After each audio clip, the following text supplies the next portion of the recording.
Welcome all to the Node. I am Mike, aka Veteran Crypto, and this is your place for news, interviews, debates, and education.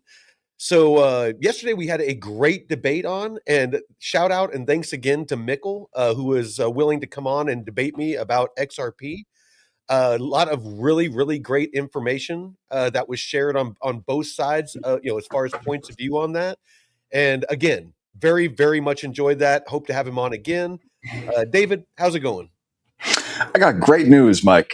Great news. What do you got? I got a job offer from XRP, bro, and they want me to be their lead marketing guy.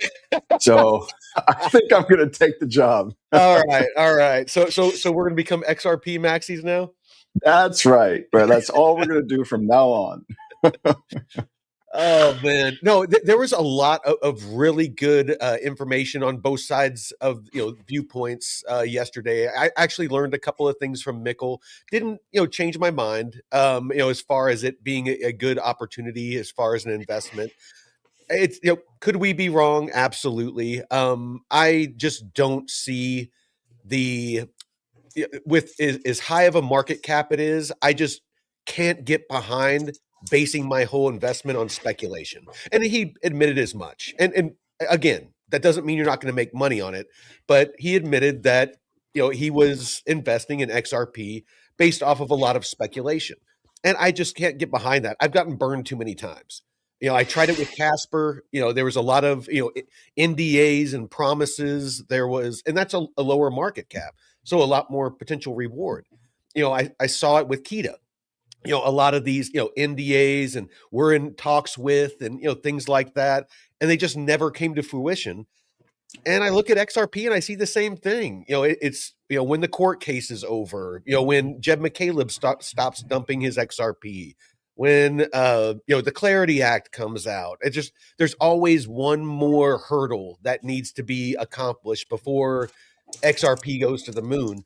And I just can't invest like that anymore. And that's why the trifecta, that we keep pushing is really kind of, my safe space because, I feel like that is how real businesses are traditionally valued. Do you have customers? Do they pay you actually pay you for a good or service? And you as the investor, do you share in those fees and revenue? That is what we talk about with value capture for the token. So without those, not interested. I agree, man.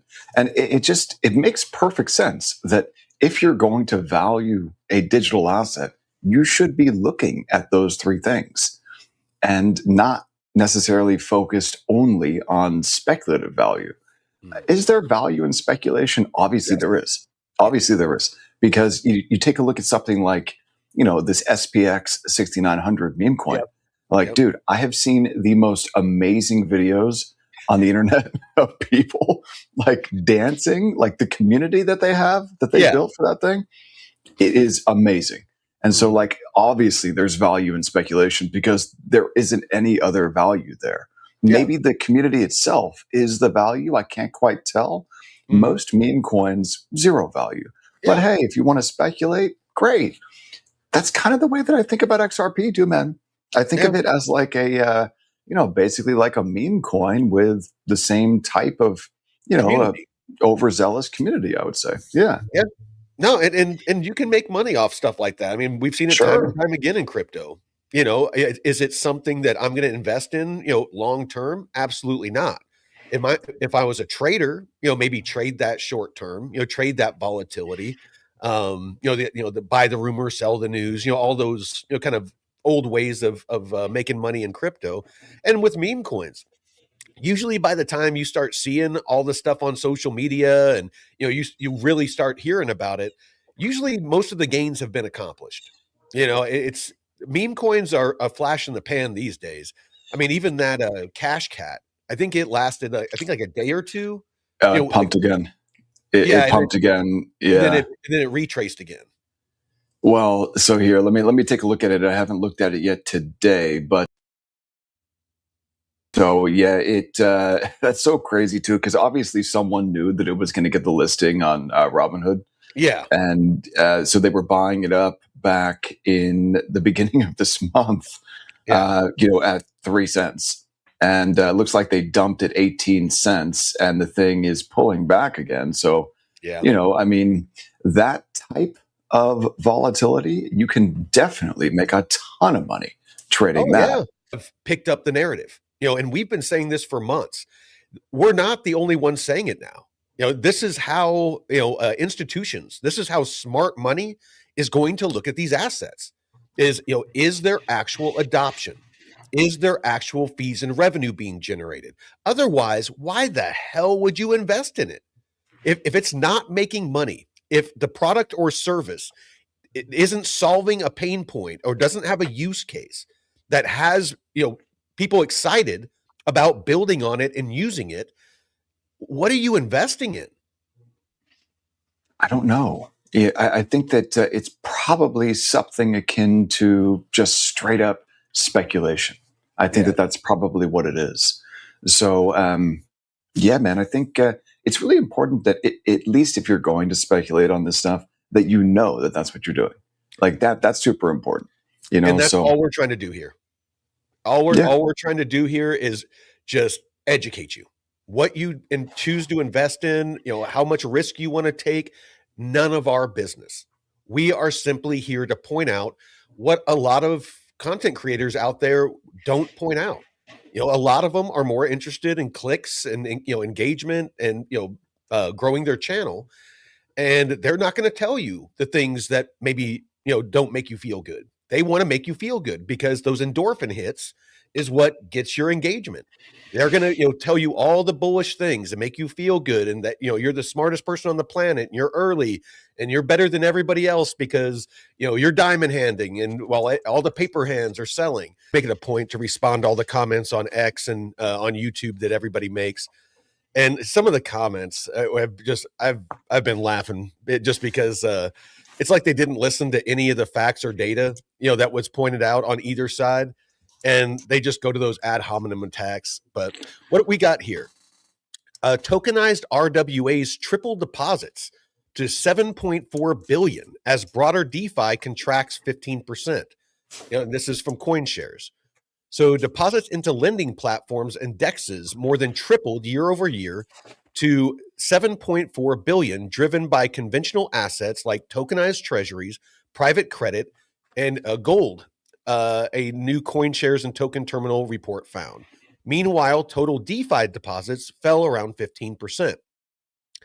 A new CoinShares and token terminal report found that the tokenized real-world asset space has surged while the broader DeFi sector has contracted. Deposits of RWAs into lending platforms and dexes more than tripled from Q2 of 2025 to Q2 of 2026, from 2.3 billion to 7.4 billion. So while prices have been dropping, then TVL into these, into these assets, these RWAs, tokenized real world assets, has more than tripled.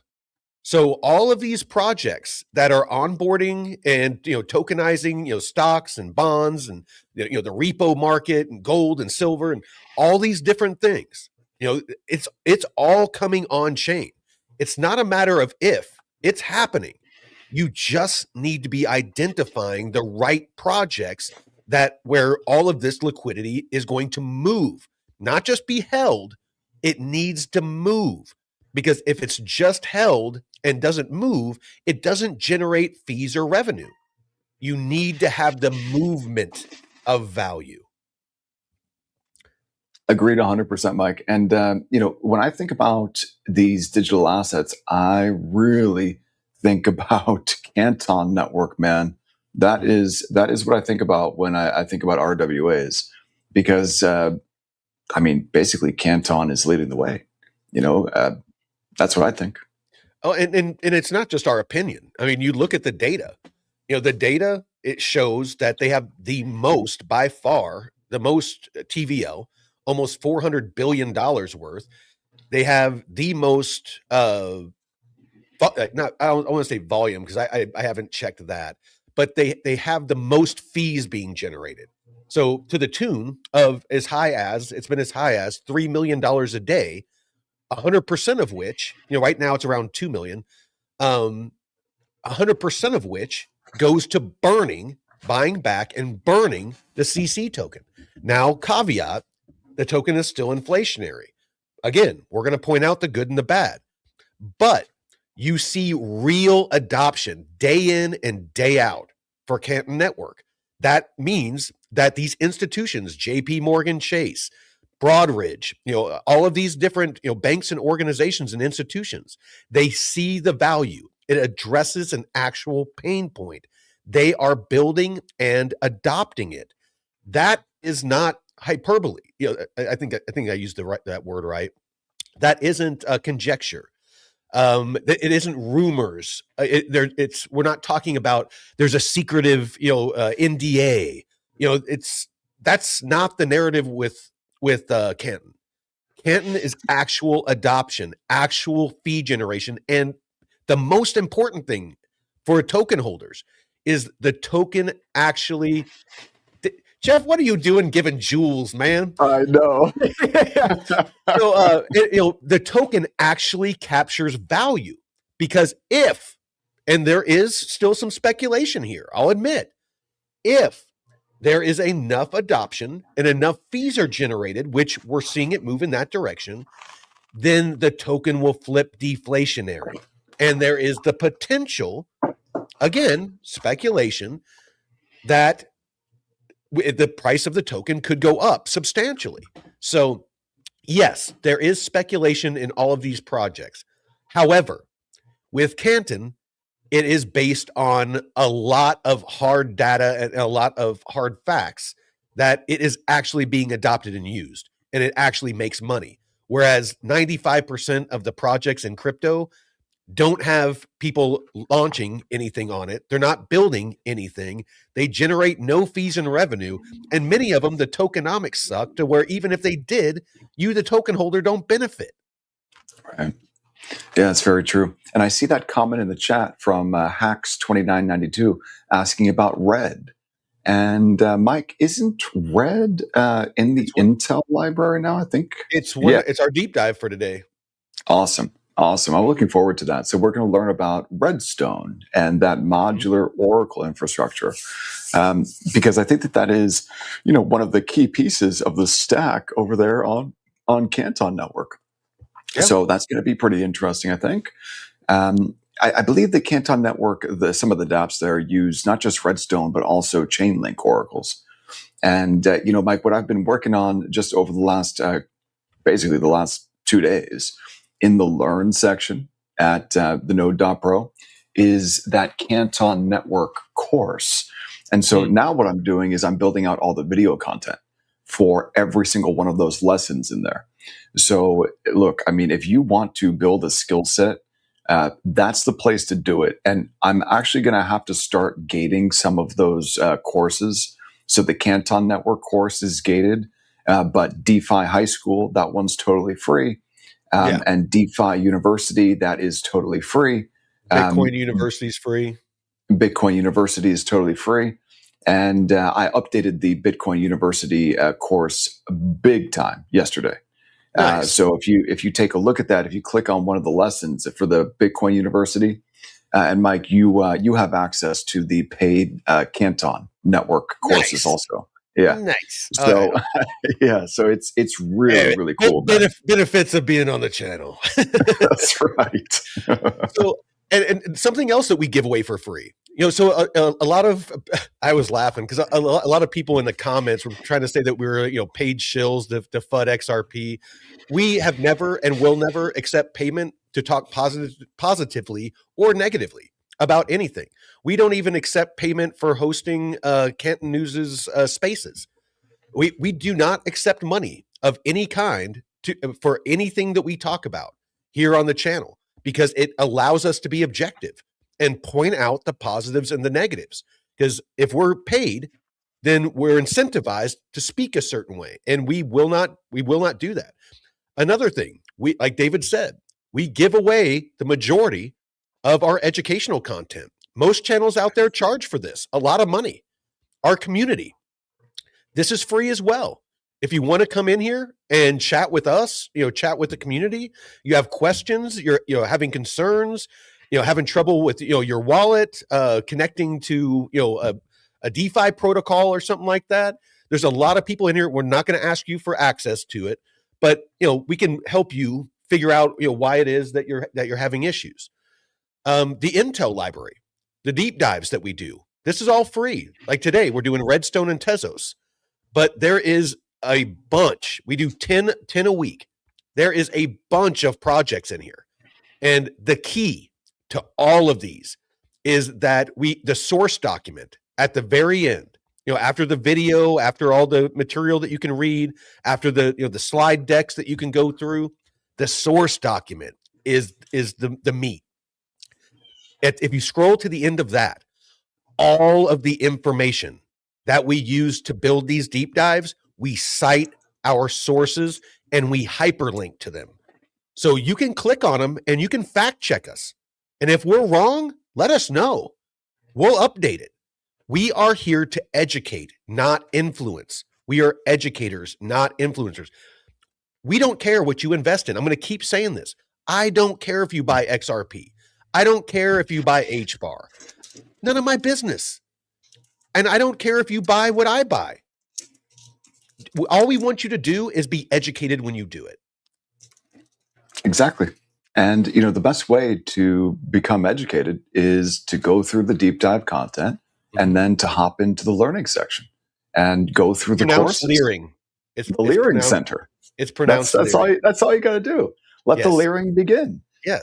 Like how badly do you want it? Like, do you want this skill set? Do you want to be successful in crypto and DeFi? Do you want to be successful in Web3? If you do, all the information is right there for you. We put it all together and we give most of it away for free. So like, you really don't have an excuse. And it's just, whenever I see all of these people in, certain communities that will remain nameless for the time being, who are just so aggressive in the way that they will attack people for giving out information that runs contrary to whatever it is that they believe. That's a huge red flag. It's a huge red flag. It's a huge red flag. And so there's one community, Mike, that I'm starting to think that this community, one community that's going to remain nameless for right now, I think that they're actually just running bots. And I think that those bots are just putting out like the same type of information, because I'm starting to see like a bunch of Is it Arrow? Is it Arrow? No, it's Kita. It's Kita.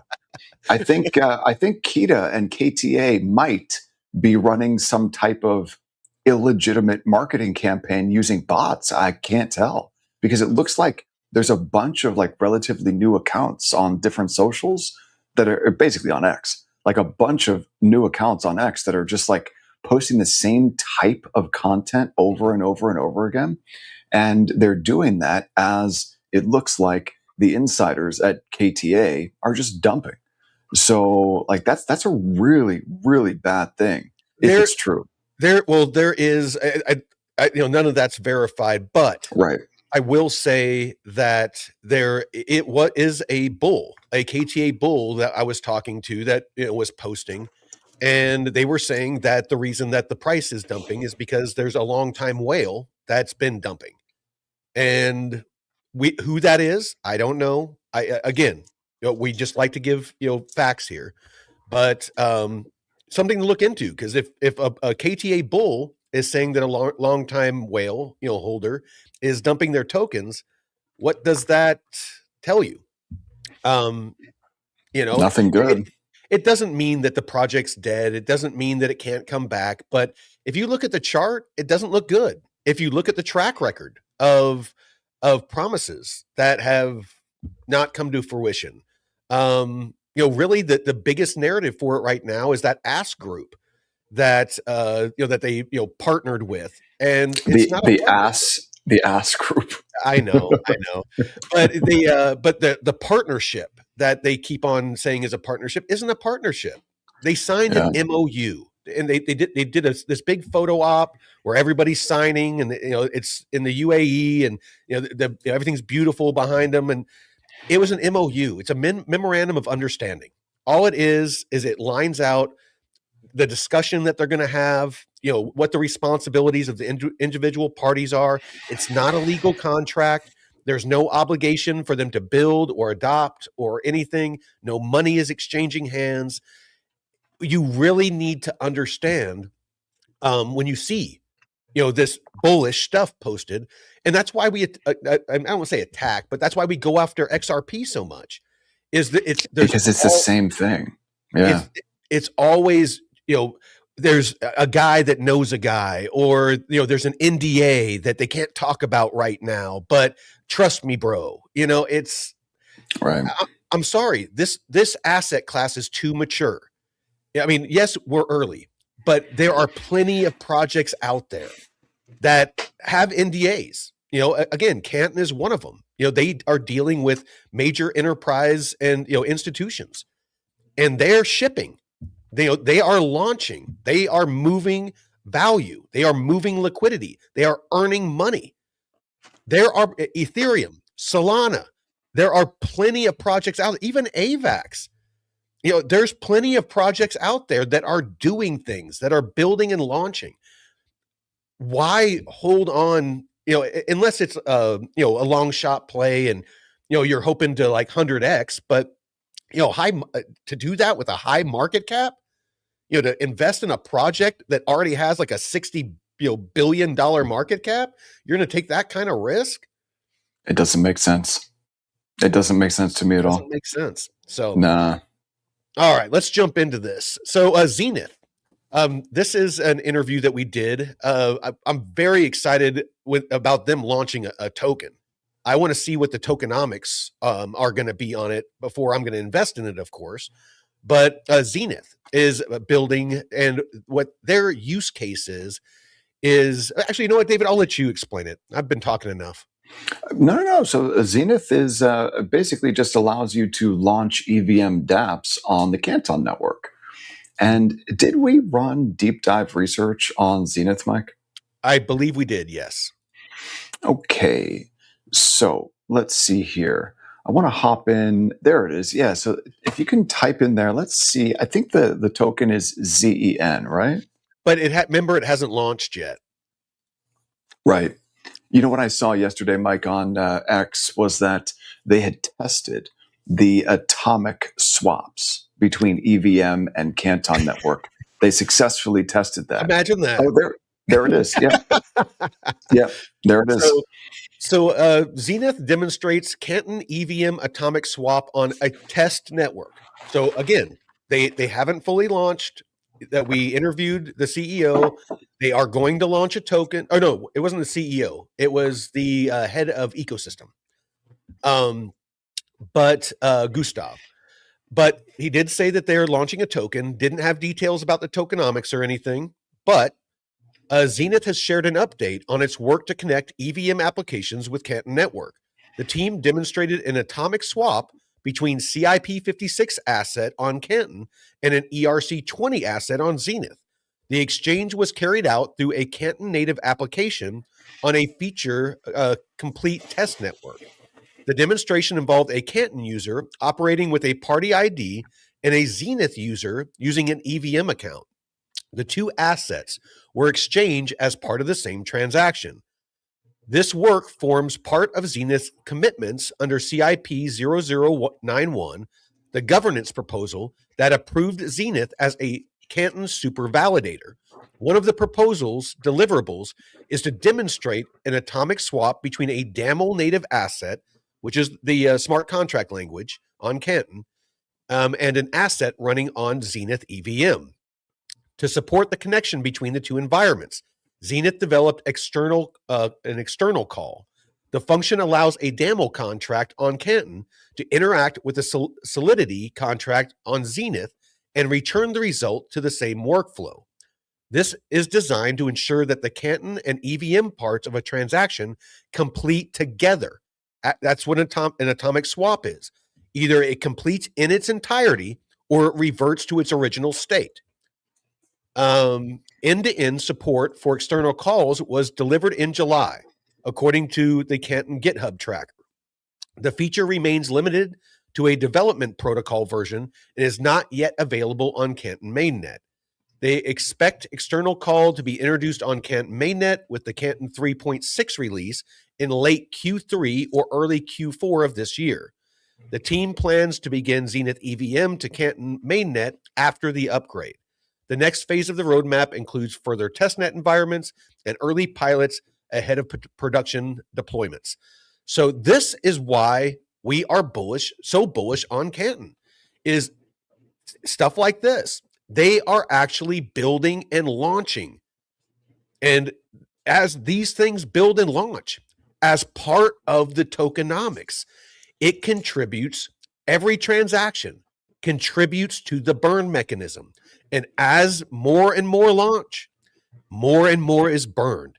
And once it reaches that equilibrium to where it burns more than it is minted, that's when it flips deflationary. What that means, what happens after that? What's Canton Scan saying today? Let's take a look. I'm curious because I did read yesterday, Mike, on X, and I believe I bookmarked the post. I'll see if I can find it in my bookmarks, but I believe that there was a post on X just yesterday about a super validator, and I don't know that this is true, but I did read on X that there was some rumor that a super validator may have exited. And I think that that's what they were trying to say was the reason for the price moving sharply lower over the last couple of days. But I don't have any information to verify that. I looked at that AIXBT post that you shared with me, and I feel like it was, and I did some looking, and I think it was factually incorrect about some stuff. Yeah, AIXBT makes a lot of mistakes. Yeah. A lot of times it gets a lot of stuff right, but you have to take everything with a grain of salt. You need to verify. So I could not find anything that substantiated that a super validator had left. In fact, I couldn't find anywhere that that was verifiable. But the burn currently is 0.72.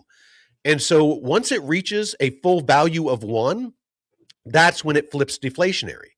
So this burn currently, for the most part, is one customer. It's Broadridge. That is their repo, part of their repo market. It was put on Canton quite a while ago. And that is, for the most part, the entire burn right now. So you have Zenith going live. You have other banks and institutions that are building and launching, and just had the DTCC do a soft launch, or a kind of like a soft opening for a business. Not they didn't go all in. They're doing part of their business. And I found the post, Mike. Okay, good. We can share that. Yep. But in October.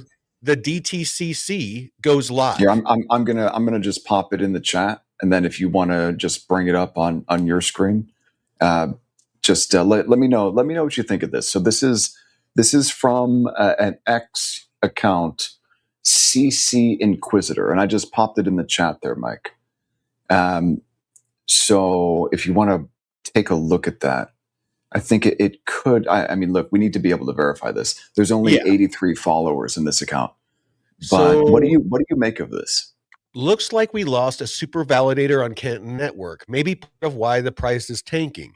Only had 138.5K lifetime earnings, so cannot be all of it. So where did this person or this account find this like list of super validators? You see where See, it's like this is why it's so important that you cite your source, because I mean, this is just a screenshot of what? Like I don't see. I know, right? And then if you scroll down, Yuval Ruse actually replied to it, and he refuted it. You see that? Yeah. Super validators are not the reason. It's mainly liquid funds that sold after one seller triggered the move. Who was the one seller, I wonder?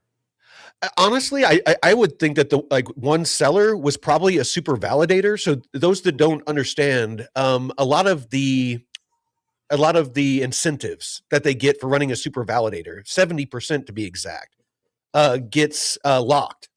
So and I'm not sure of the timeline and when those unlock, but some of the stuff that I was able to find is potentially some of those unlocked. And so some of these super validators, may have sold some of that, some of that CC that they have been building up.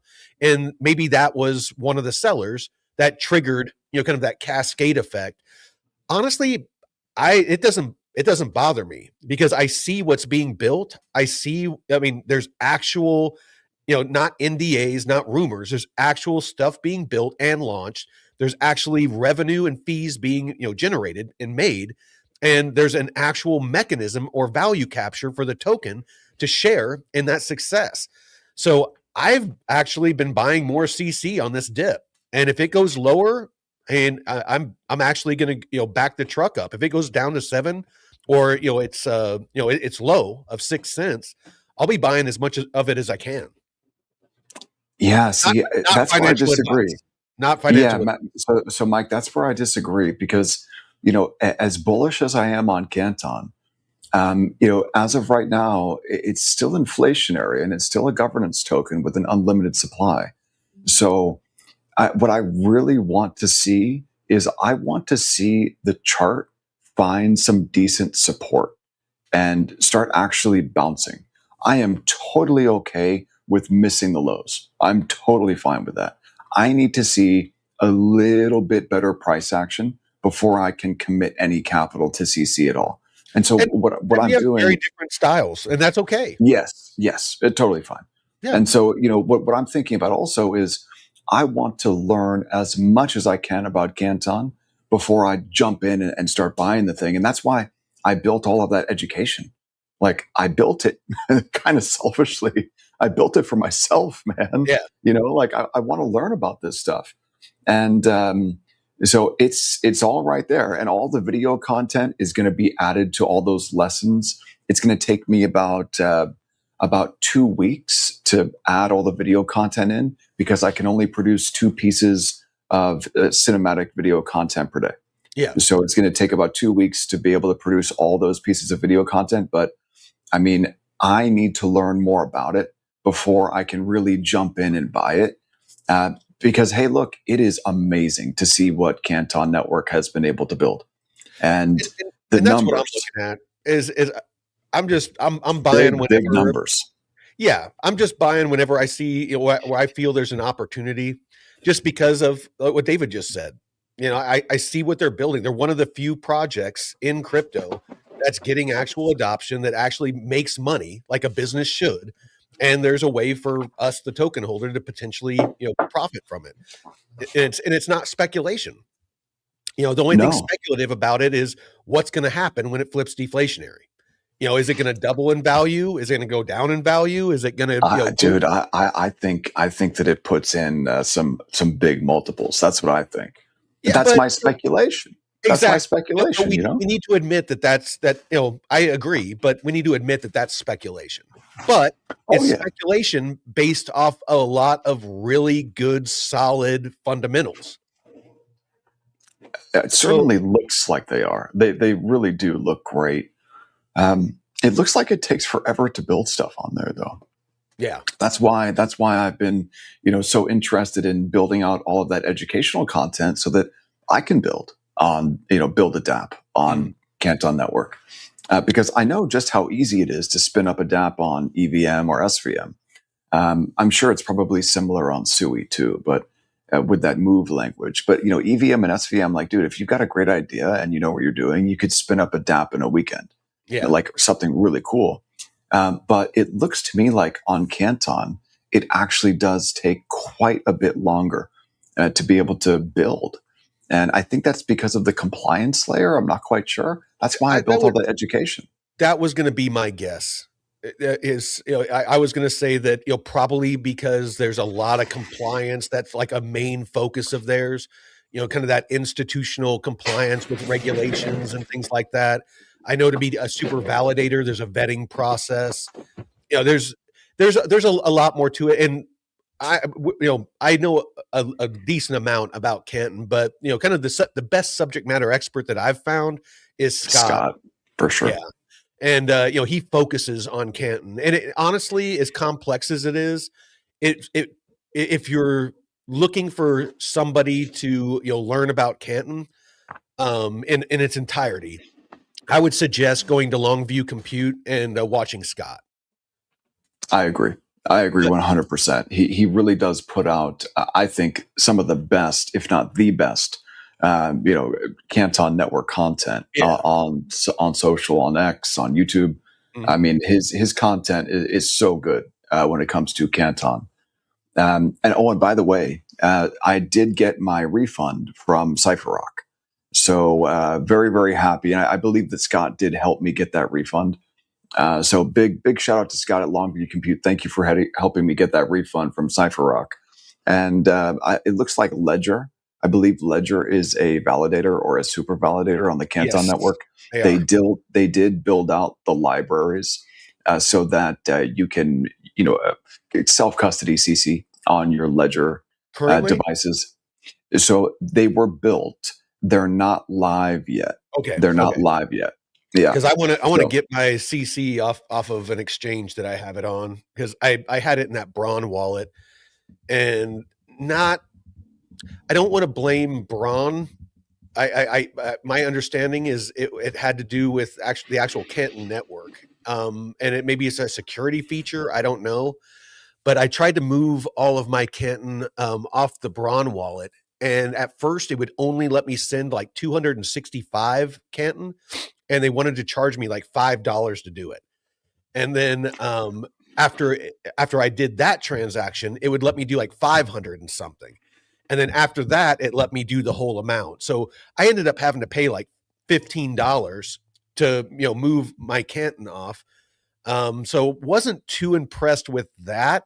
Um, but, um, it is what yeah, I think what we need to do is I would really like to over the next couple of weeks run deep dive research on all of the wallets, all of the custody solutions for Canton Network, because I think that whatever the DApp is that I end up building, it'll probably be some type of a wallet with maybe a lend borrow function built into it. I think that that's needed. Like we need on Canton Network a legit wallet where it's just an yeah. extension, and it allows us to easily onboard. Like you need the education, you need the easy onboarding with a great wallet solution. You Well, need a money market. Well, Yeah, and to be able to connect to like cash in and be able to connect to the dexes that are being built on Canton. Yeah, I mean what you're saying is exactly right, David. Is we need to have seamless, be able to seamlessly move our liquidity to where we want it to try to earn yield, to use it. Otherwise, what's the point? yeah, man. And I'm going to build this thing in public. So, building in public, I think, is very important. And I'd like to, maybe at some point, Mike, start, maybe you can spend like 10 minutes, because over the weekend, I think I'm going to end up getting started building that DApp. Or it might be next weekend, actually.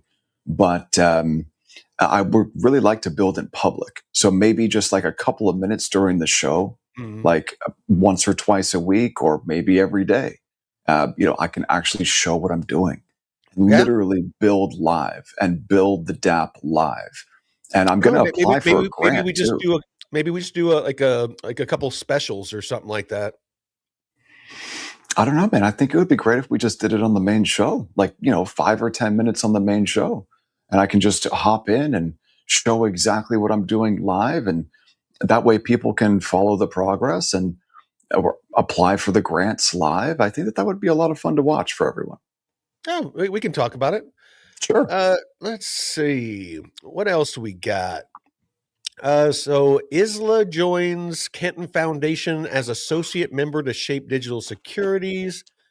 I'm not I'm not that bullish on whenever people join, like working groups and stuff. That was my Me big neither. issue. Well, that was my big issue when everyone, all the XRP maxis were, going crazy about the DTCC and that Ripple was a partner, and that the DTCC was going to launch on the XRPL, and they were making it sound like a certainty. And when I dug into it, it was basically Ripple is on their like an advisory committee. There's nothing official, that not to say that it can't happen, but there's nothing official that's been announced where the DTCC is going to launch on the XRPL. So I'm always very cautious about news like this, where they're joining a talking group. I agree with you, Mike. And, the thing for me is all of these MOUs or working groups or in talks with or partnerships, there never seems to be any real substance there. Like Mhm. this always seems to be something where it's like there's a press release and that's about it. And like, I need something more than that to sink my teeth into to be able to learn about this stuff. Like, a press release just doesn't cut it. A working group doesn't cut it. Like, you need to ship, you need to build, you need to ship. And I don't, you see that's why there are so many projects in crypto. XRP just happens to be the best one, the best example, where it just looks to me like they don't actually ship. Like, at least not on the ledger. And that's the thing that matters. If you're the Yeah. XRP coin holder, I think the ledger is what matters, not what Ripple Labs is doing necessarily. Because, do you actually own equity in Ripple Labs? No. Like, if you own XRP, you basically own a piece of the XRP ledger, not equity in Ripple Labs. So, but Canton here, Mike, the Canton coin, the CC coin, this governance coin, it Yeah. drives so much revenue, this network. The Canton network drives so much revenue. And I'm just thinking to myself, like, the moment that we see that burn mint flip deflationary, and I think that it's probably going to, dude, it would not surprise me to see this thing really, really rip. And so I am very, very happy to wait and be a little bit more patient for a buying opportunity on CC, even if I miss the bottom. No problem, all good. But I'm hunting the bottom yeah, like a you bottom, ravenous beast. you bottom hunting. I'm bottom hunting. You know how Yeah. I do it. You know how I do it. Well, I So, mean, I'm looking in the chat right now, and welcome DCA and Pray. Happy to have you back oh man, talking about XRP. I love it. my nemesis, DCA and praise my nemesis. Hey, guess what? We're going to be buying some XRP. we're Yeah, going to buy the. We're going to yeah. buy that stuff. Max gave us a super chat of $100, and so we're in honor of Max. We're going to buy $100 of XRP. And we're going to do it, and we're going to do it live. We'll do it Yeah, live. do it live. Do it live. All Yeah, right. man. So, this is some news that came out. So, I guess the Ondo Finance founders died, and the mother is suing in Delaware court to take control and to remove the CEO. So, it's this. We did a deep dive on this. I held Ondo for quite a while and ended up selling it after our deep dive because it is a governance token, and that's it. Yeah. I don't. The company Ondo Finance is doing great things in tokenization and Yeah. RWA. Yeah. Yeah, it is. However, that means nothing for the token other than pure speculation. It's the same issue that we have with XRP. The company Ripple is doing great things. Same thing with Ondo Finance, doing great things. But that means nothing to us, the token holder, if the token has no connection to the success. And Ondo Finance, they actually own the majority of the Ondo token, the governance token. So basically, whatever they vote is what happens. So you holding the Ondo token, even for governance, means little to nothing. They're going to do whatever it is that they want to do. And why exactly so can you read this? Why does Crypto Stevo, we appreciate the spirit, the thought. He said that he'd give us $100 super chat, but he just bought more CC. So Mike, can we buy CC in our Coinbase Prime account for the business? Is that something that we can do? I don't think so. The only place that I've been able to find it, other than like swapping for it has been on Kraken. You can buy it, and it has launched on a couple of smaller centralized exchanges, but it's not on Coinbase. And that's another thing that's probably going to make the price pump, is when it starts getting launched on some of these larger centralized exchanges. Okay, so I'm logging in to our Coinbase account right now just so that I can see. Yeah, Scotty D says no. That's a shame. Okay. Oh, Thinking Bullish says Kraken and Robinhood. Welcome to the channel, Thinking Bullish. Only Kraken and Robinhood for the time being. Yeah, what a shame. I would love to be able to custody some CC in our Coinbase business account. I think that would be great. Why is it that we can custody XRP but not CC, man? What the hell? No, because it's been around longer. I know.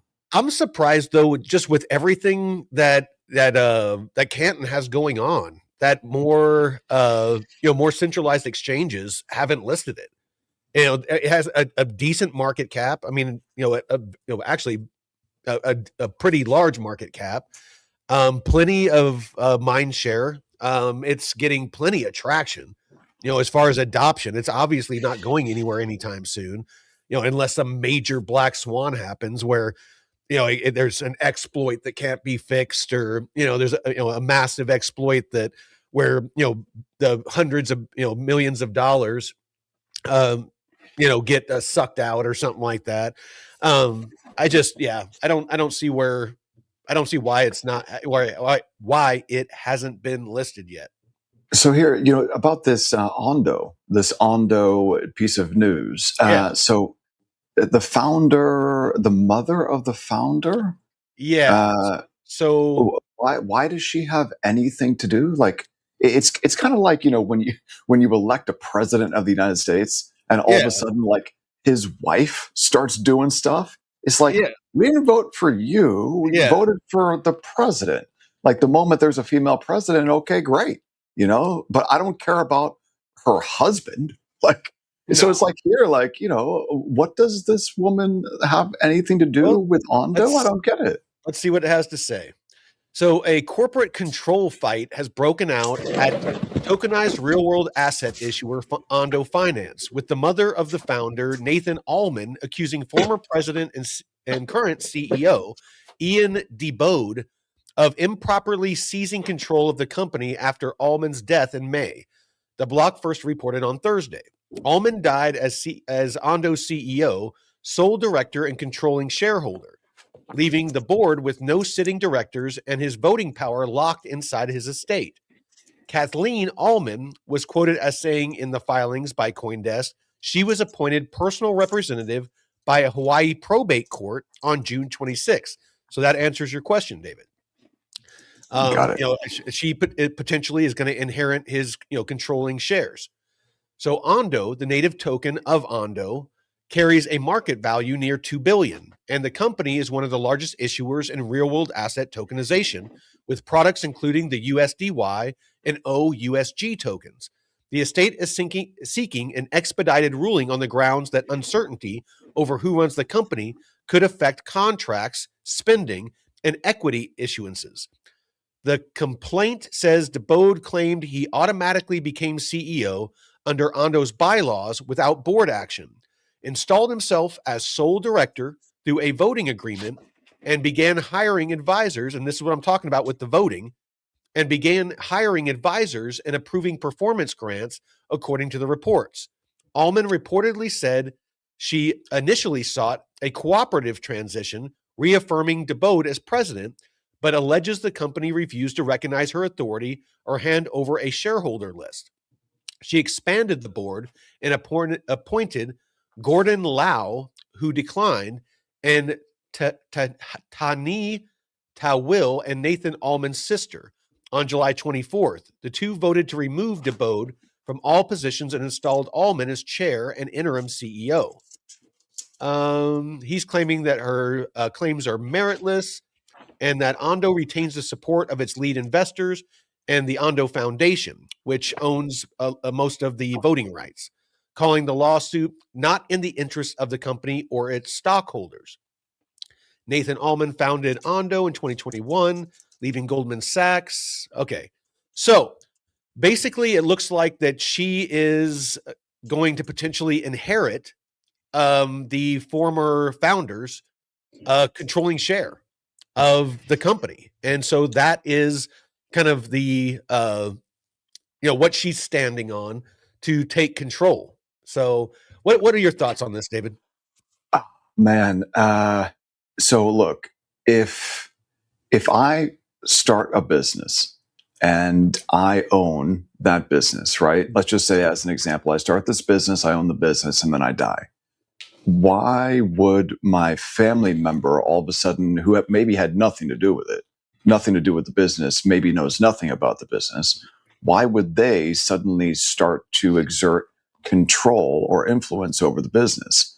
I can understand how, if there's inheritance of that ownership, Yes. but is that a good thing? Like, no. to have someone who potentially knows nothing about that business all of a sudden start exerting control over that business, it's probably not a good thing. So, yeah, I don't know her background. I mean, she neither. could be like a financial wizard or so. I don't know, but this is what's being reported. Feel free, those of you out there listening, if you want to do a deeper dive, because we're out of time on the news, we're going to go into our deep dives. But if you want to do a deeper dive into this and look into her background, actually, you know what? We could do something real quick.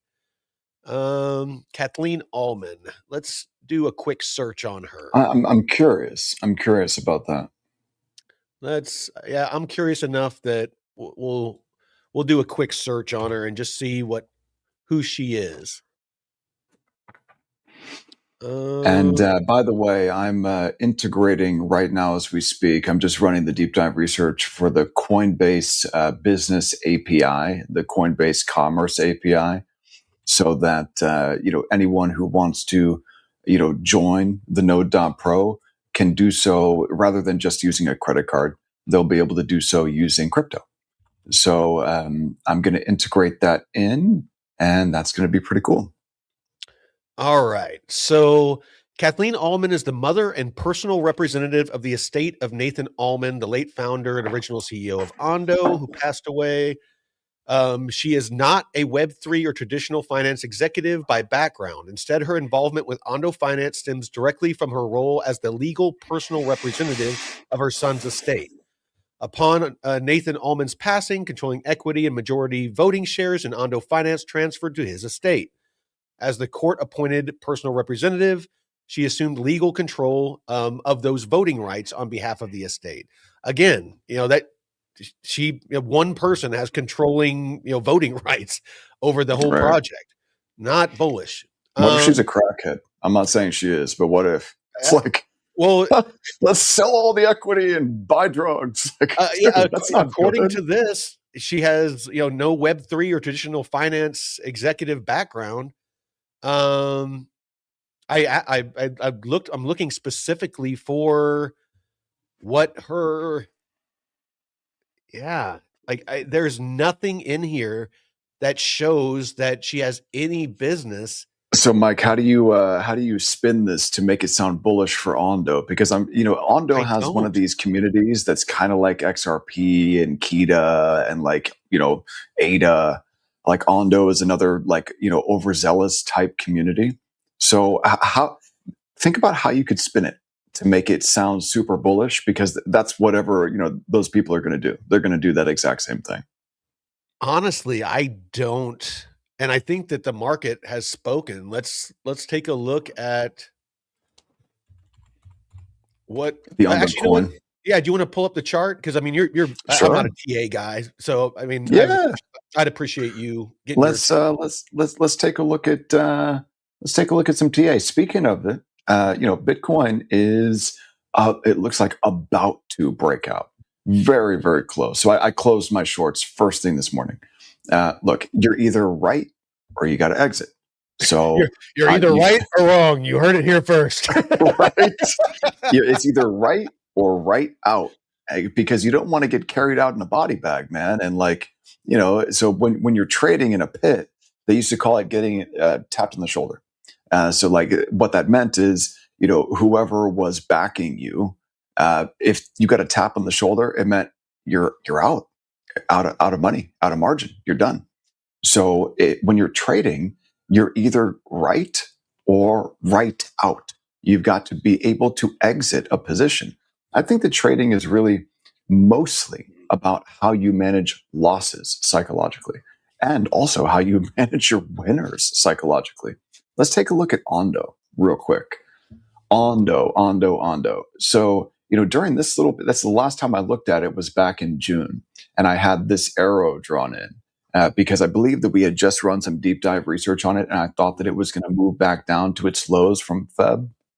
Looks to me like it's got support here. You see that 200-day moving average there, Mike? Mhm. So that looks like the next level of support. But if we zoom out on Ondo and we just take this chart in for a moment, this is not good. Okay, this is not. It's not This not is good, man. good and This is not. good, not like, dude. Like, this is a governance token with no value accrual mechanism, and where like all of the governance is owned by like what, 6 wallets, I think. So and Ondo makes a ton of money. The business makes a ton of money, but all of those governance shares are owned by like a handful of wallets, and those wallets voted, for the governance to redirect all the revenues to some company in the Cayman Islands, right? So, I mean, although what Ondo is doing with tokenizing all sorts of stuff is awesome and great to see, Yep. if you're holding the Ondo coin, I just don't see what it is that there's no value accrual here. Mm. So, what Well, what is it exactly that the you one function that expect? the Ondo token has is governance, is voting. And Ondo Finance, our Ondo Foundation, they control, this lady controls the majority share of the voting rights. So basically, whatever she votes is what it does. So it doesn't even function as a governance token, really. So I know. so the only the only value to the Ondo token is like 95% of the tokens in crypto is pure speculation. And again, there's value there, potentially. But that's not value I'm willing to invest my liquidity in. No way, man. And because we look at these coins and these projects all day, every day. Mhm, And dude, 99.9% of them are down only mhm. because their tokenomics are just broken. So, Well, do you mind if I'm yeah. sorry. I mean, do you mind if I Yeah, go point ahead. something out? Sure. So it's not just us saying this.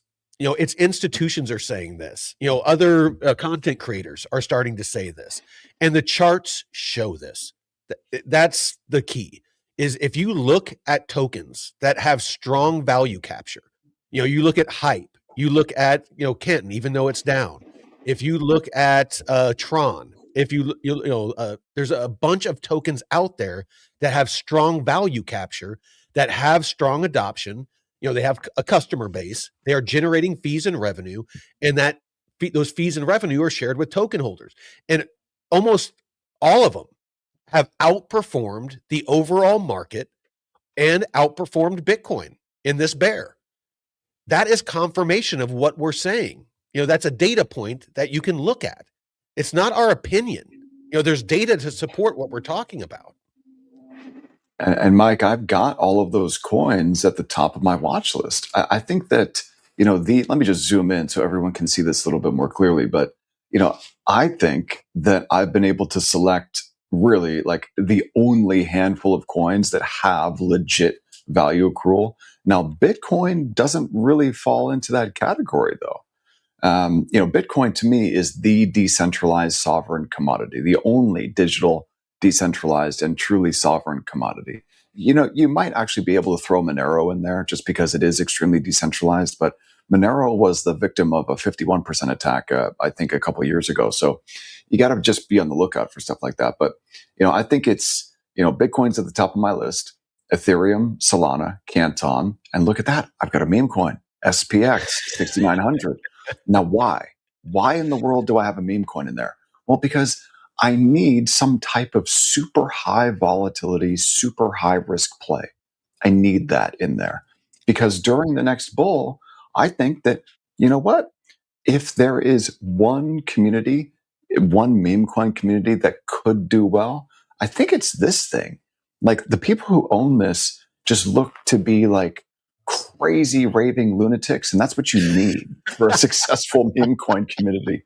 So, like, I'm about to become a community member myself too. Yeah. It's going to be great. There's Tron. Now, Mike, I really want to run through BitTensor Tau deep dive research at some point next week because I'm not going to lie, man, I don't understand it. I don't understand. Didn't we already do Tau?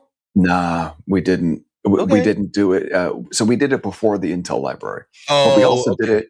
We did it before they changed their tokenomics. It seems like the tokenomics at BitTensor Tau are constantly changing. So I really want to run that deep dive research with a focus on the new tokenomics. All right. And Not Scoopboy is saying, is Pepe not good enough? I'll definitely add Pepe to my list too, because I just happen to like that meme. That's one of my favorite memes. Pepe the Doge. Frog. I mean, I could throw some Doge in there too. I need some meme coin plays, man, because it's just so difficult to find small, tiny microcap projects that are legit that I would just rather gamble like on some big memes. So Doge, Pepe, SPX, I like those three. And now what portion of my portfolio are they going to be?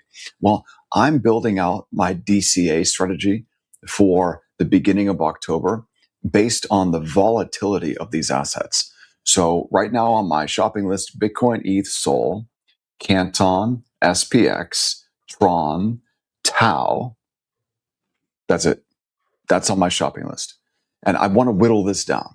So I've also got these DEX tokens and centralized exchange tokens here. So Hype, Lighter, Lit, and BNB. So I've got these tokens on my list, but I'm not sure that I'm going to buy them because I think that there's a lot of regulatory risk here. And it looks like, that Clarity Act is not going to pass.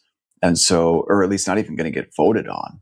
There's conflicting information that I see. Until after this recess. And even then, being as close to the midterms as we are, I don't think that they're all going to be out, trying to freaking, get voted back into office, and they're not going to want to shake anything up or do anything controversial that's going to, potentially lose them an election. So I don't think that we're going to see anything, until after the elections.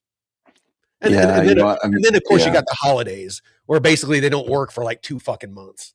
I know. What's that all about? Like, can I get one of those jobs where like you don't do anything but you still get paid? Oh, and dude. then when you do show up to work, like all you do is insider trade. What is that? That's crazy, man. Oh, yeah. Congress. What a racket. Well, should we jump into the deep dives? Let's jump into the deep dives. So over here in the Intel library, we're going to go ahead and we're going to learn a little bit today about Redstone and Tezos. So, Mike, I think that Tezos somehow made it onto the SEC's Sweet 16 list. I don't know how, but I believe it did. That's XTZ. But we're going to take a look at Redstone first. So this is the Oracle provider. And before we hop in and take a look at Redstone, I want to take a look at the chart. So here's the chart of, I think that this is the red token. And I mean, it doesn't exactly look good, you know. You got this initial move back in, spring 2025. Mm-hmm. You got some type of a pump here in September 2025. And then it's basically down only, down only. If I remember right, I think I got an airdrop of this for my Arrow locks. I'm wanting to say that it launched on base. I could be wrong. It's been a minute. Well, let's find out, man. This is going to be interesting. Here we go. To keep up with the execution speeds of modern decentralized finance, the underlying architecture of multi-chain oracles has migrated towards specialized, modular data layers. Redstone Finance operates at the center of this shift, securing between $5 and $6 billion in total value across more than 110 blockchain networks. The legacy push oracle model, which continuously writes state updates onto the blockchain, is hitting a mathematical wall. In high-throughput execution environments, this constant on-chain writing creates a persistent gas overhead that scales linearly, eventually choking the network. Redstone functions as a highly modular execution, security, and value capture network designed specifically to effortlessly bypass these legacy bottlenecks. Surviving the next evolution of on-chain finance requires deconstructing the Oracle stack into 3 pillars: pull-based data delivery, the recapture of Oracle extractable value, and multi-asset shared security. In legacy push architecture, oracles constantly fill blocks with state updates, driving up gas regardless of demand. Conversely, Redstone's pull-based model streams data off-chain via Arweave, attaching payloads to smart contracts only at the exact moment of execution. Okay, so Arweave, that's another project that we could definitely run deep dive research on, Mike. Arweave was super hot at one point at the beginning of the last bull. By treating on-chain delivery as an on-demand payload rather than a continuous state, consuming smart contracts reduce their on-chain storage costs by over 70%. This table maps Redstone's modular product stack. Redstone Bolt is engineered for high-frequency DEXs, delivering 2.4 millisecond latency. Dropping down to Redstone Live and Settle, the architecture shifts to real-world assets, providing continuous off-chain streaming and T0 settlement for distressed liquidations. These specialized institutional tools have secured Redstone's position as the primary Oracle partner for tokenized vehicles, including BlackRock's $3 billion Butyl Fund. Decoupling data fetching from on-chain writing allows a simple protocol to serve ultra-fast Layer 2 networks while simultaneously meeting the strict compliance and latency requirements of institutional credit vaults. In decentralized lending, Oracle extractable value accounts for over $500 million in cumulative value that has bled out of lending protocol treasuries directly into the hands of external arbitrageurs. This leak is structurally hard-coded into traditional oracles.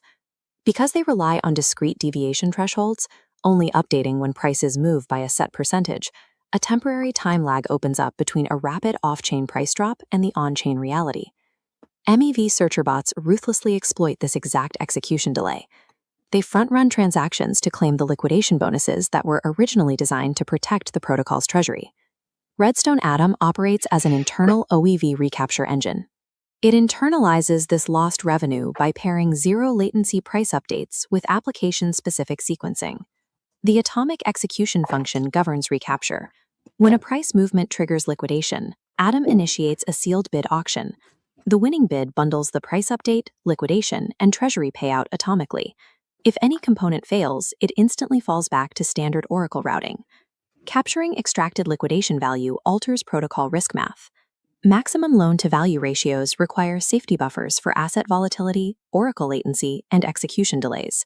Because Redstone Atom minimizes latency and execution delays, these variables approach zero, forcing the maximum LTV parameter to expand.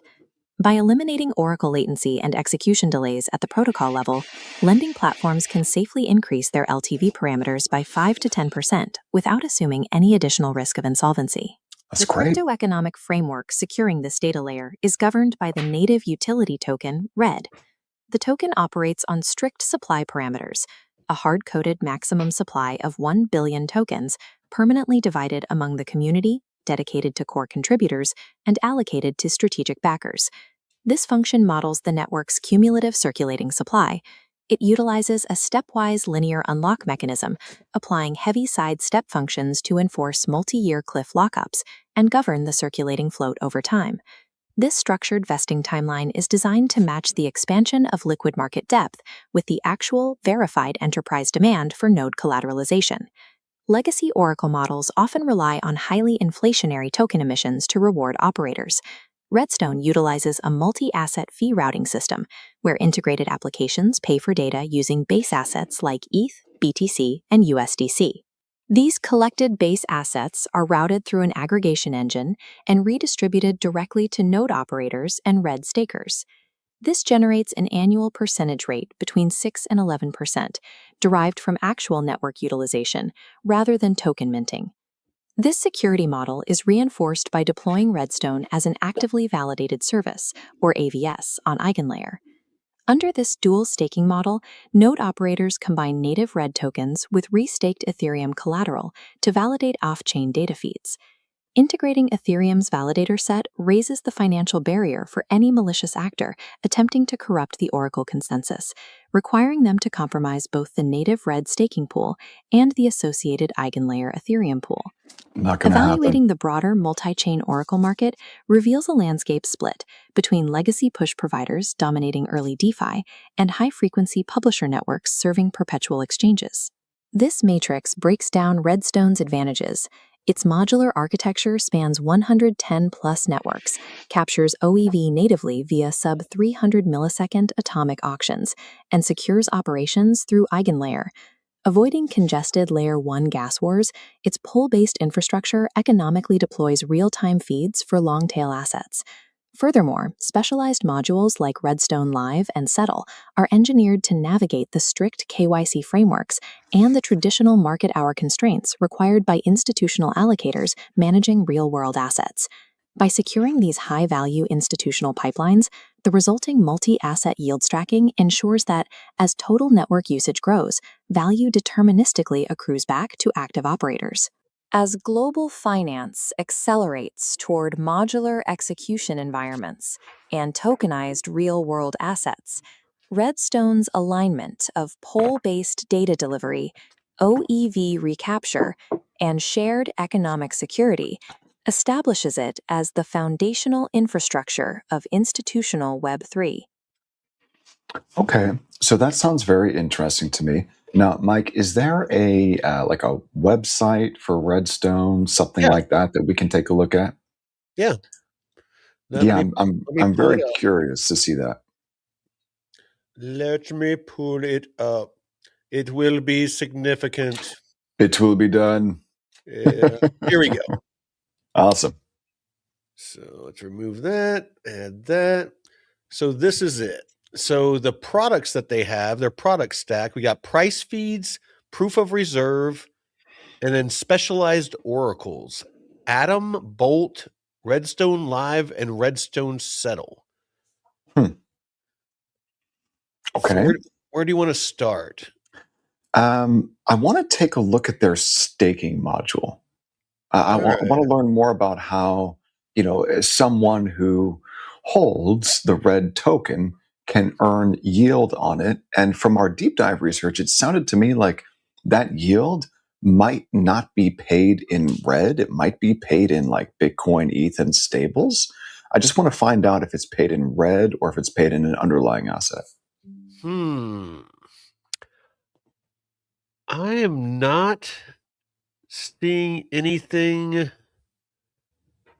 They don't have a search function. Because when you take a look at that red token, it doesn't exactly look good.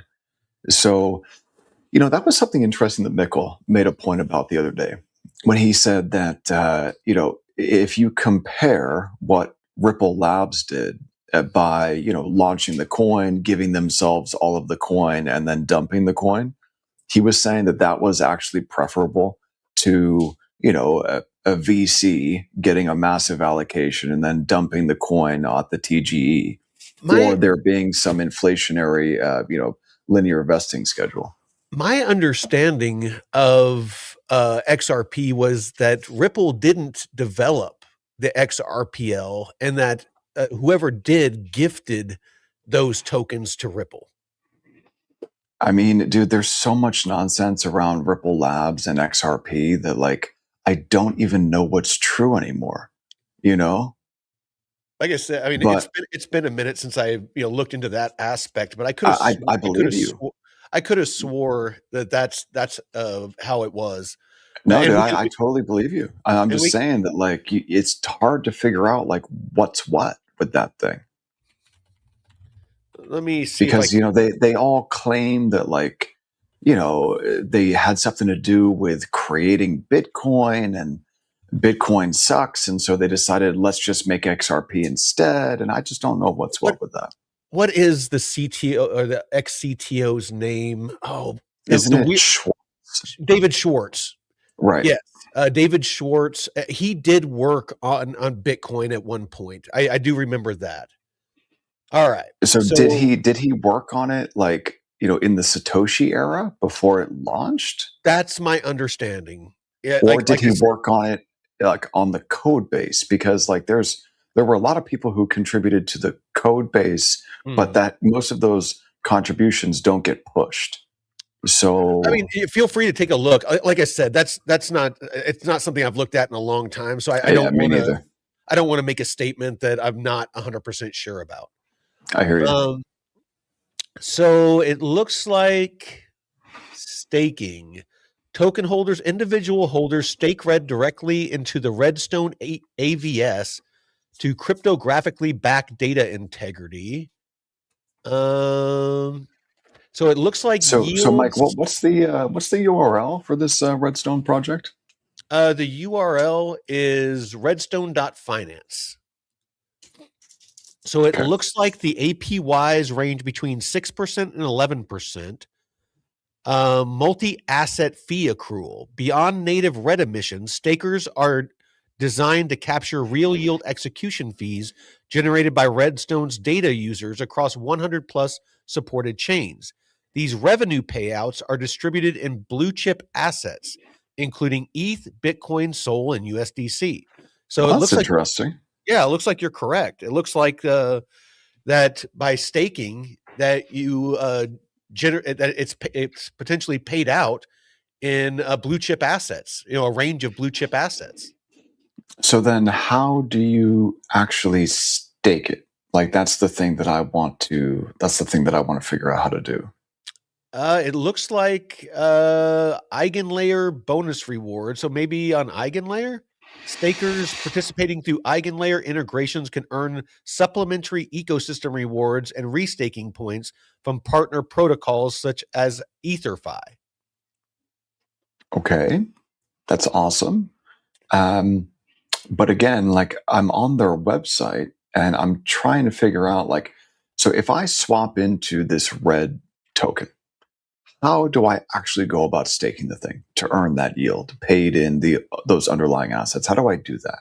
It says it is primarily deployed through the eigenlayer ecosystem via Redstone. We already went over that. The eigenlayer app. So it looks like, yeah, through the eigenlayer app at eigenlayer.xyz. How you connect your Ethereum wallet, navigate to the AVS section, select Redstone, and delegate stake your red tokens. Liquid restaking and partner programs. EtherFi, Renzo, or Kelp DAO, no thank you. How stake red or the red liquid restaking tokens to earn yield while maintaining token liquidity across DeFi protocols. Institutional node delegation. Institutional staking providers such as blocksize.info. So you can delegate as well. So yeah, it looks like the Eigenlayer app, excuse me, is the place that you do it, and then you can get liquid restaking done at EtherFi or Renzo. Okay. So I'm over here on the Eigen Cloud, and we have deep dive research on Eigen Cloud in the Intel library. Do you And want to share your screen? sure, yeah. So here's Eigen Cloud, and all I'm trying to figure out how to do here is how do I actually go about staking red? That's what I want to figure out how to do. So I've got products, Eigen Compute, Eigen AI, Eigen DA, Eigen Layer. This is Eigen Cloud. Yeah. Is that eigenlayer dot or app dot eigenlayer dot xyz?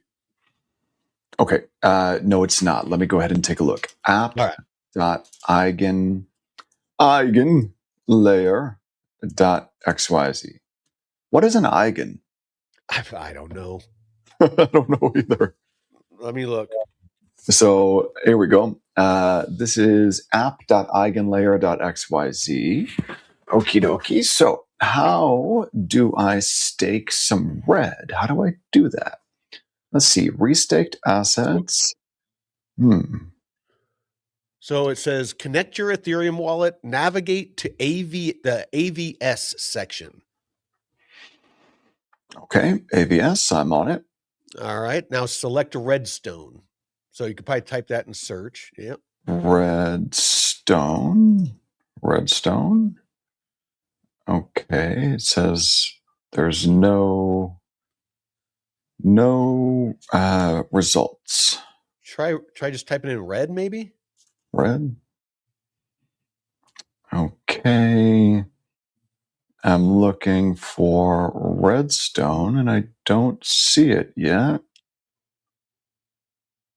Go to the next page. I don't see it. I don't either. That's what it says. Is that EigenLayer app connect? Maybe because maybe you have to connect your wallet to see it. I don't think so. No, I don't think so. I don't see it. Okay, if I go to apps, maybe, type in redstone, maybe. Redstone? No, nothing. Well, okay. Maybe I go to operator, I guess, and type in red. Not bullish on that.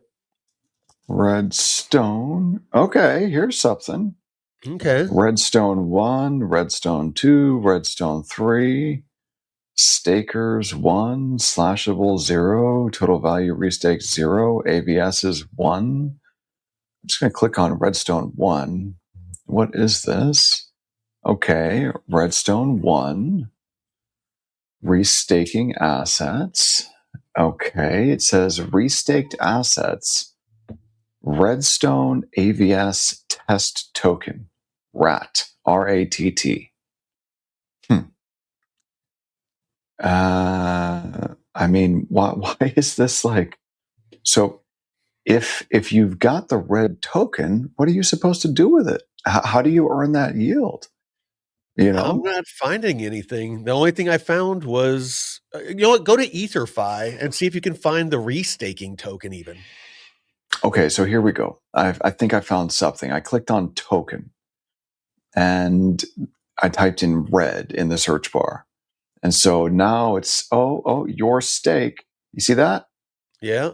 Unstake, restake, active balance. Okay, so if you were connected and had the red token, this is where you could do it. Yeah, let me go ahead and see what this is all about here. Let me just go ahead and connect a wallet. I'm going to go ahead and connect this wallet here. I'll be right back. Gotcha. So I'm going to go ahead and connect a wallet so I can see what this looks like. And let's see here. So Redstone, I'm just using a hot wallet. I'm verifying this wallet. Great. Okay. So overview, your stake, operators, red allocations, and slashing history. Cool. Okay. Red allocations. No AVS is secured. Slashing history. Okay. It says operators and red 7-day APR is pending for all of them. So how much do you actually get paid? What's the yield for this here? Kind of difficult to figure this out. Okay, so if I click restake, Got it. That's how you do it. Okay. So you would need to, it looks like, swap in to the red token and then restake it on eigenlayer at app.eigenlayer.xyz. You click on token. Then in the search bar, you search for red, and then you're able to restake the red token here. But it's not telling me what the, so red allocations and rewards. This token is not actively securing any AVSs. So like, and then it says for the red 7-day APR that it's pending for all of these.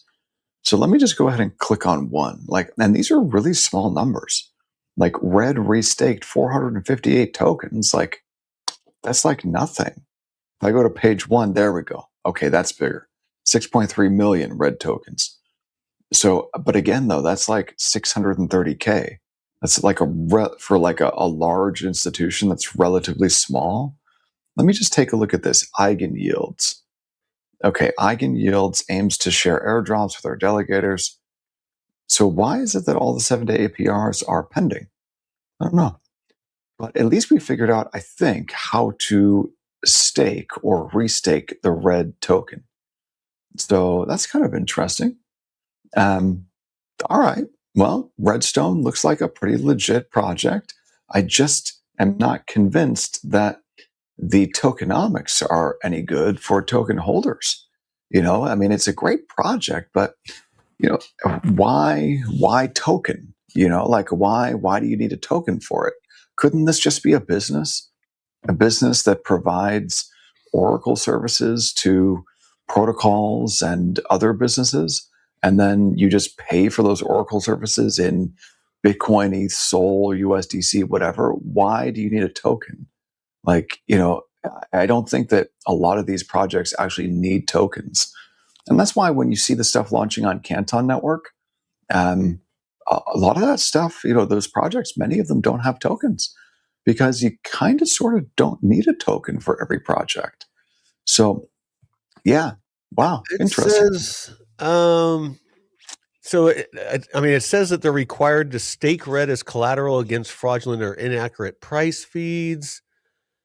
Yeah. It's I definitely want to do more research into this because I mean this kind of this pain point is something that does need to be addressed in DeFi. Having accurate data and having what is it you called it, like dumb, Right, the pools. yeah, Yeah. dumb pools. Yeah, because they don't know what the price is external to the pool. Now, you could build an oracle into a pool, like those Uniswap V4 hook contracts. Mhm. You could build oracles into a pool, and that way the pool would know what the price is external to the pool. Mhm. And so that would eliminate a lot of the arbitrage opportunities for toxic flow. Yeah. And it probably would also get you closer to having some type of positive variance risk premium in those pools. So that would probably be a pretty good thing. And you see what Robert is saying in the chat? A dirty little secret. Blockchains can function independent of cryptocurrencies. That's kind of an interesting statement to me. So let's go ahead. I want to run back through. We've got one more piece of deep dive research here, Mike, to close out the week. And it's actually on Tezos. So I'm going to go ahead and share this in the community. Let me just hit refresh on my screen. There it is. And Tezos. Oh, looks like there's some bug that I need to fix on Well, this. while David's doing that, those of you that are watching, if you're over on X, if you want to join the conversation, that's what the majority of people are watching is over on X. Come and join us on YouTube. You can join the chat. You can ask questions. Make comments. Kind of join the community. There's a lot of value here. We're one of the few channels out there that are trying to cut through these thin narratives. Somebody was saying that earlier in the chat. But we're here to give you all of the facts. We're not here to shill. We're not here to hype. We're not here to FUD. We're just here to give you facts so that if you decide to invest or not invest, it's based off actual knowledge and not emotional FOMO or emotional FUD. We genuinely just want you to be successful investing in these assets if you choose to do so. So if you could, it doesn't cost anything. Go down to the bottom, like, subscribe, and share this out if you find value here, because there is so many people that are going to start coming into these markets here soon. If we start seeing positive price appreciation, and they need a safe place to learn. And again, we at the Node.pro, I'm going to share this really quick while you kind of get that stuff together. We offer education for free. 99% of the channels out there charge for their education. They charge for their community. They charge for everything. We give it all away. So you can come in and learn about hot and cold wallets. You can learn about the Canton network. You can learn about Bitcoin and building on Bitcoin, building on Canton, and you can learn about advanced DeFi strategies. How to looping and arbitrage and all those sorts of things. All of that you can learn here for free. Plus, on top of it, if you have questions, you can come in here and ask me, David, Jeff, the rest of the community. If you have any questions, again, this is My name's Jeff. My name is Jeff. And then all of these deep dives are all free. If you want to learn about any of these projects, if you're thinking about investing in any of these projects or tokens, go through the deep dive material. And again, we hyperlink to all of our sources. We cite our sources where we get the information to build these out. So you can even double check us and fact check us. We encourage you to do so. So I can't stress enough that you found a safe place to learn about this stuff where we're not trying to influence you to do anything. We're simply trying to educate you. So with that, David, Tezos. So I see what Crispy is saying in the chat. He's saying that we need a membership tier between $10 and $100. I will build that in today. So what I'm thinking is, the $100 a month, that's like, for 3 weekly calls, Monday, Wednesday, and Friday. And I think what I'll do is I'll build in like a $30 a month tier, and that's going to be just for the Friday call, because the Friday call is basically just a recap of all of the deep dive research of the week and how to take advantage of that and actually make money from it. So, Crispy, I hear you, and I will build that in today. So let's see here, man. I want to go ahead and I want to take a look at Tezos. Now, what I'm sharing on the screen, Mike, this is the chart of XTZ. So, I mean, dude, this thing made it onto the SEC Sweet 16 somehow. Yeah. This is officially considered like a digital commodity. Yeah. How? Like, dude, there's maybe one digital commodity, that's Bitcoin. So, yeah, man, check this out. Down only. Well, you know what? Not down only from the last bull, from 2021. It's down only. And unable to put in a fresh all-time high during the last bull. So 2 bull markets ago, they put in that all-time high at like almost $9. Yeah, $9 and change. So I think, man, that you want that runway, Crispy? Yeah. So that's on my to-do list to start testing that this weekend. I've been working hard on that, man. It really is a lot of work to be able to get an algorithmic trading agent working properly. And my plan is to start testing that this weekend.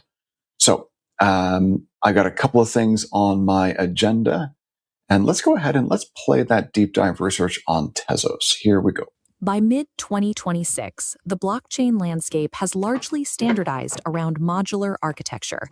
Processing raw data directly on a base layer is an artifact of the past. Modern networks scale by organizing chaotic data streams into specialized parallel environments. Tezos achieved this through the execution of the Tezos X roadmap.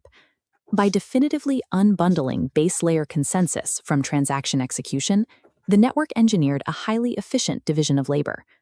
This dashboard tracks the mid-2026 macro state of the network following these upgrades. The circulating supply is strictly constrained at approximately 1.09 billion XTZ, and the annual inflation rate has dropped below 3%. Concurrently, capital deployed into direct staking captures an 8.4% annual percentage yield. The protocol operates in a mathematically secure state, while offering strong economic incentives for participants who lock their assets to validate the chain. However, a critical anomaly exists in the network's economic design. The protocol maintains a 0% fee burn. Massive transaction volume successfully routes through EVM smart rollups on Layer 2, generating substantial sequencer fees. Yet this high-frequency network usage bypasses passive XTZ holders completely, generating zero structural token scarcity. Again. Solving base layer scaling and throttling nominal inflation does not automatically guarantee native token value capture. Right. If a network lacks embedded economic feedback loops, heavy utilization will not directly accrue value to the underlying asset. To understand why high volume fails to create token scarcity, we have to examine the unbundled architecture that enabled this throughput in the first place. This 3D model represents the Tezos X stack.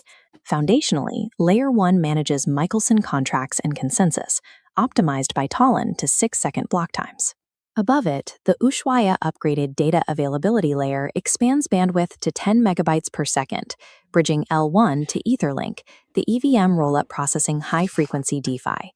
The market reacted immediately to this technical throughput. Capital and transaction volume deliberately migrated away from the native Michelson layer to capitalize on the speed and composability of the Layer 2 EVM environment. Really?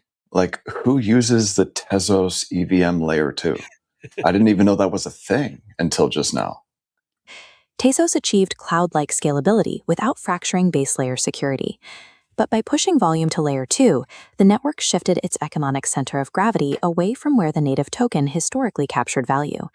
This structural shift in execution throughput coincides with a major overhaul of the network's monetary policy and supply curve. Before 2024, Tezos operated on a static inflation model, minting approximately 5% new supply annually, regardless of network conditions.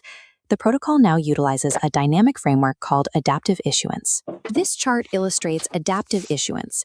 The protocol targets a 50% global staked ratio, meaning half the XTZ supply locked in staking.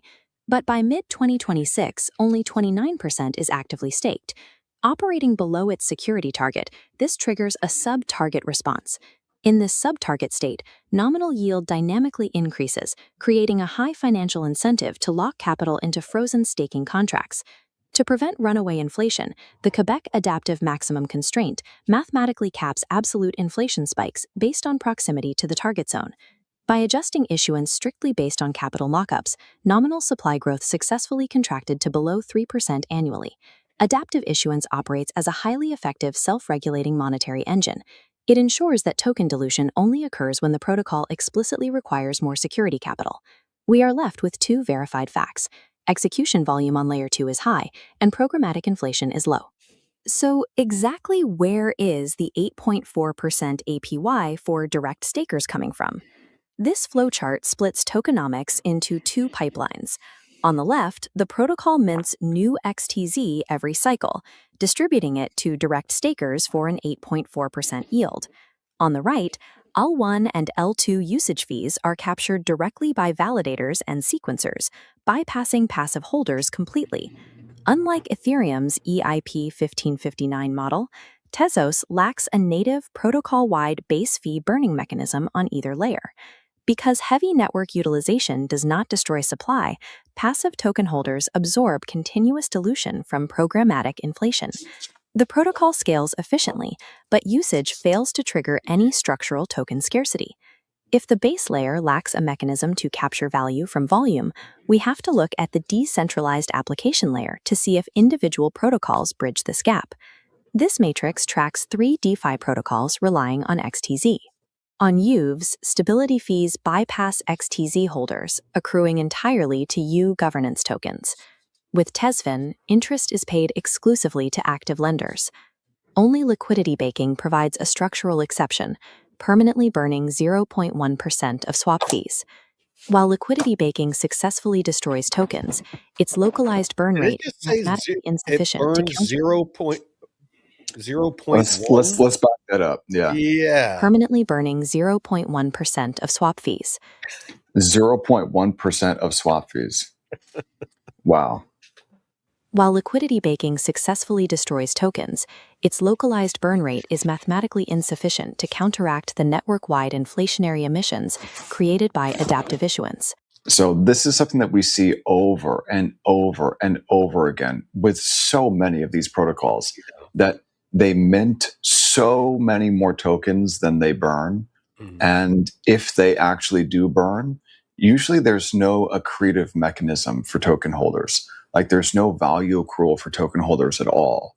It's just inflation, pure inflation. Well, And and I'm not seeing anything so far, and maybe I missed it. Did you see anything to where, there's a no, mechanism in place to where that burn can increase to I where haven't seen anything there okay. yet. I just want to make sure that maybe I didn't miss it. Individual applications. So I see what Jeff is saying in the chat, that they're going to give the KTA burn, a run for its money. Well, the thing about the keto burn is that, number one, it's not real. Okay, they haven't implemented shit, and number three, I think But it's like 1 basis point. well, I think that it did go live, but you're right. And this is a I direct thought it quote. was a proposal. Well, this is a direct quote from Ty, the founder.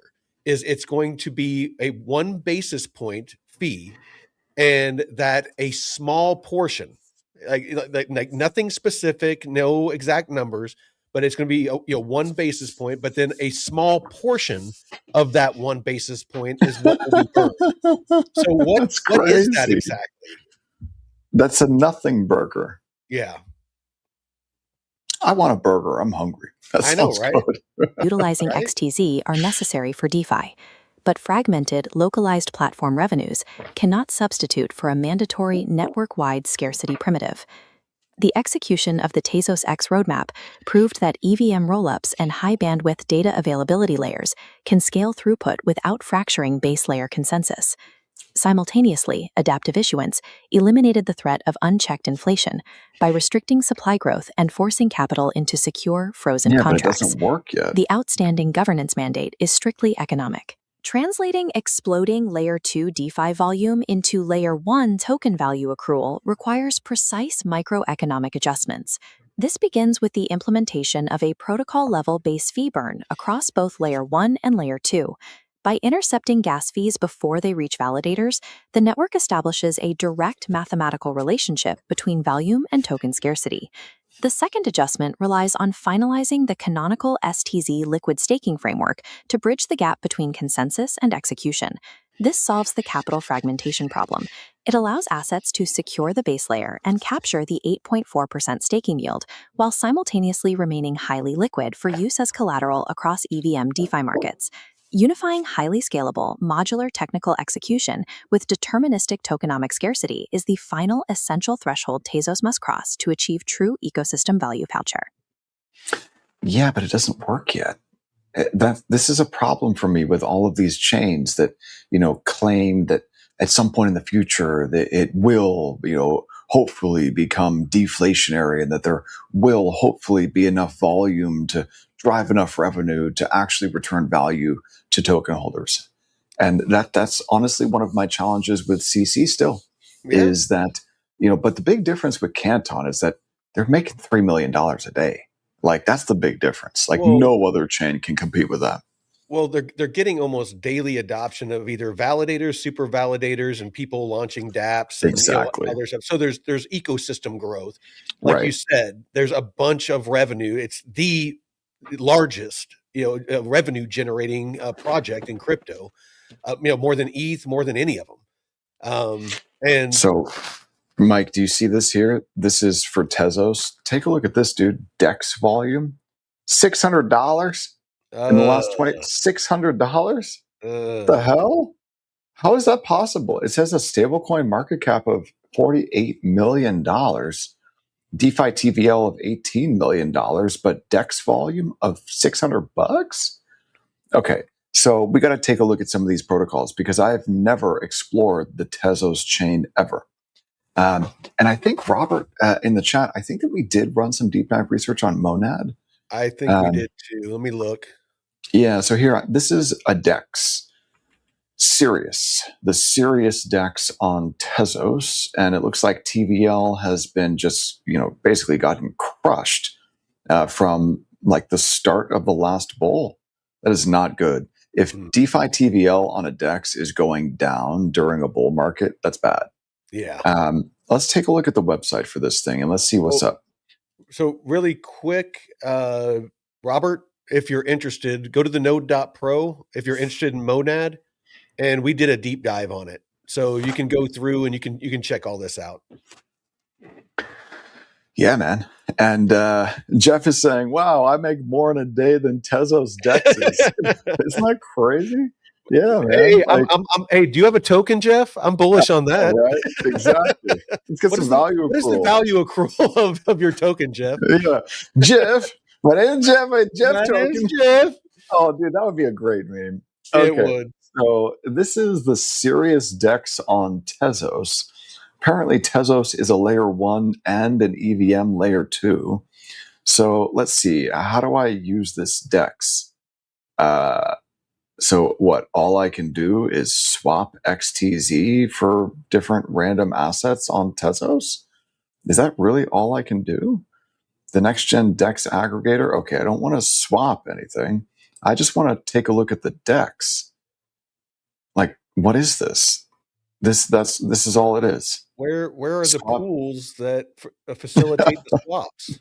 There's no there. There's no there, man. Oh, like, and 1.7 million. Like, where do these data come from? It must be just like one dude holding this, I bet. Okay, so Sirius, there's no there. What is Ubes? Use guys. Use guys. It's the two Utes. Let's take a look at the website for Use. Okay. Welcome to Ubes. I confirm I'm not bullshit. All right. Maintenance in progress. It says we're currently performing maintenance. Some features I wonder how long that's been up for. Yeah, that was right. Kind of what I was thinking. Stale Oracle price data. The fuck? You can't use any of this. Migrate to the new. Borrow, earn, swap, but this stuff doesn't work, man. There's no there. And the way that the data is displayed is incorrect. They've got the commas in the wrong place. You see that? Hard pass. And this is the biggest protocol on this Tezos chain. Like, okay, you know what we got to do? We got to find out who is behind Tezos. Like, who are the founders? Who are the founders of the XTZ Tezos chain? Because I betcha they are extremely well connected, whoever it is. Okay, so we got XTZ Tezos. It's a husband and wife team. Arthur Brightman and Kathleen Brightman. Bridgewater Associates, dude. Morgan Stanley, Google, Waymo, Bridgewater Associates. So Bridgewater is the largest hedge fund in the world.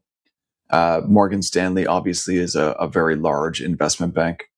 And if I just go back here and we take a look at this XTZ, so this is a do nothing protocol. And there's a lot of them. You know, Tezos is not unique in the fact that it's a do nothing protocol.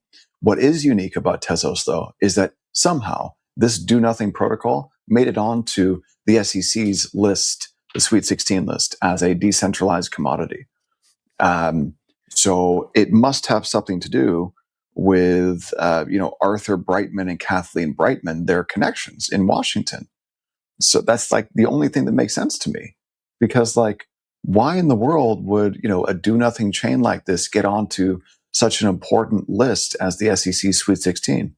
And then if you take a look at some of the other items that are on that list, so what is the SEC's Sweet 16 list? What are the assets on that list? I'm really curious to just see the full list, because like if Tezos is on there, there should be one asset on that list. It should be Bitcoin, and that's it. So on the list, Bitcoin, Ethereum, Solana, XRP, Cardano, Chainlink, Avalanche, Polkadot, Hedera, Litecoin, Dogecoin, Shiba Inu, Tezos, Bitcoin Cash, Aptos, and Stellar. Like, dude, okay. They must have paid a lot of money. A lot of the people who built these projects to get on that list. There is one decentralized commodity. It's Bitcoin only. So, yeah, man. What do you think, Mike? What do you think about this Tezos protocol? I honestly, after kind of what I heard, I tuned out on it. There's nothing I there. don't blame you. I don't blame you. I'm talking with Moneymaker in the chat. He says he thinks it's clear that our holy trifecta has nothing to do with price appreciation. Canton is the shining example of that. So, Moneymaker, with all the time that you've spent here, you still haven't learned. We keep telling you, Canton is still inflationary. As long as it's inflationary, you're going to see the price do what it's doing right now. I'm surprised it hasn't done more of that in the past, that the price has been as stable as it has been with it being inflationary. That's one of the things that's impressed me about it. Until the burn outpaces the mint, you're not going to see solid price appreciation, brother. How many weeks have you been here and that still hasn't sunken in? Oh, so you got here's the XRP ledger. This is another one of these do nothing chains. And this, if you're an XRP holder, like if I were an XRP holder, and Mike, we are soon to be XRP holders. So I honestly, I think I got like 10 or 20 XRPs scattered around in dust, like in sure, wallets and stuff yeah, like that. Cause at one point you had to hold 10 XRP in a wallet to be able to have like basically like a account open. yeah. So I mean, if I'm just taking a look, here's DEX volume. It says that there was $4 million on the XRP ledger in DEX volume over the last 24 hours. That is so pathetically small. Like, you can take a look at some random like meme coin pool on Aerodrome or Uniswap. It's going to do multiples of this daily, So, and this is like somehow, connected with Ripple Labs. I don't know how. Like, I don't think it really is. Like, I keep hearing that some of that Ripple Prime ODL payments volume, some of it somehow is routed through XRPL, but I don't know, man. There's just so much false information out there. Its stablecoin market cap is $952 million. Let's see, fees paid, Ondo yield assets, Doppler finance, Open Eden, and Thorchain DEX. So I'm looking for a native protocol. Here's the XRPL DEX. Okay. This is the vast majority of the TVL on the XRPL. I'm going to go ahead and click through to the website for this. It brings me to xrpl.org. If anyone can show me how to actually use this thing, like, please show me how to actually use this, because this is horrible. Like, I don't think that you can use this. That's why I think this stuff is fake. I don't think that there's any there. I mean, That's this why looks I'm like the so. documentation, the developer documentation. If you want to I know, build on the XRPL, but I but that's mean, what happens when I click on the website link but here. if all of this if all of this is there, then why if XRP is the future of finance, why is nobody building on it? And the Because there is no XRP there there. people will try to say that it's because of clarity, that we need clarity. But why is no other project waiting for clarity? You got Canton, you got Ethereum, you got Solana, you got this laundry list of other projects that are shipping. They're launching stuff. There's people actually actively building and launching live products. So that narrative that that crypto is waiting for clarity is not true.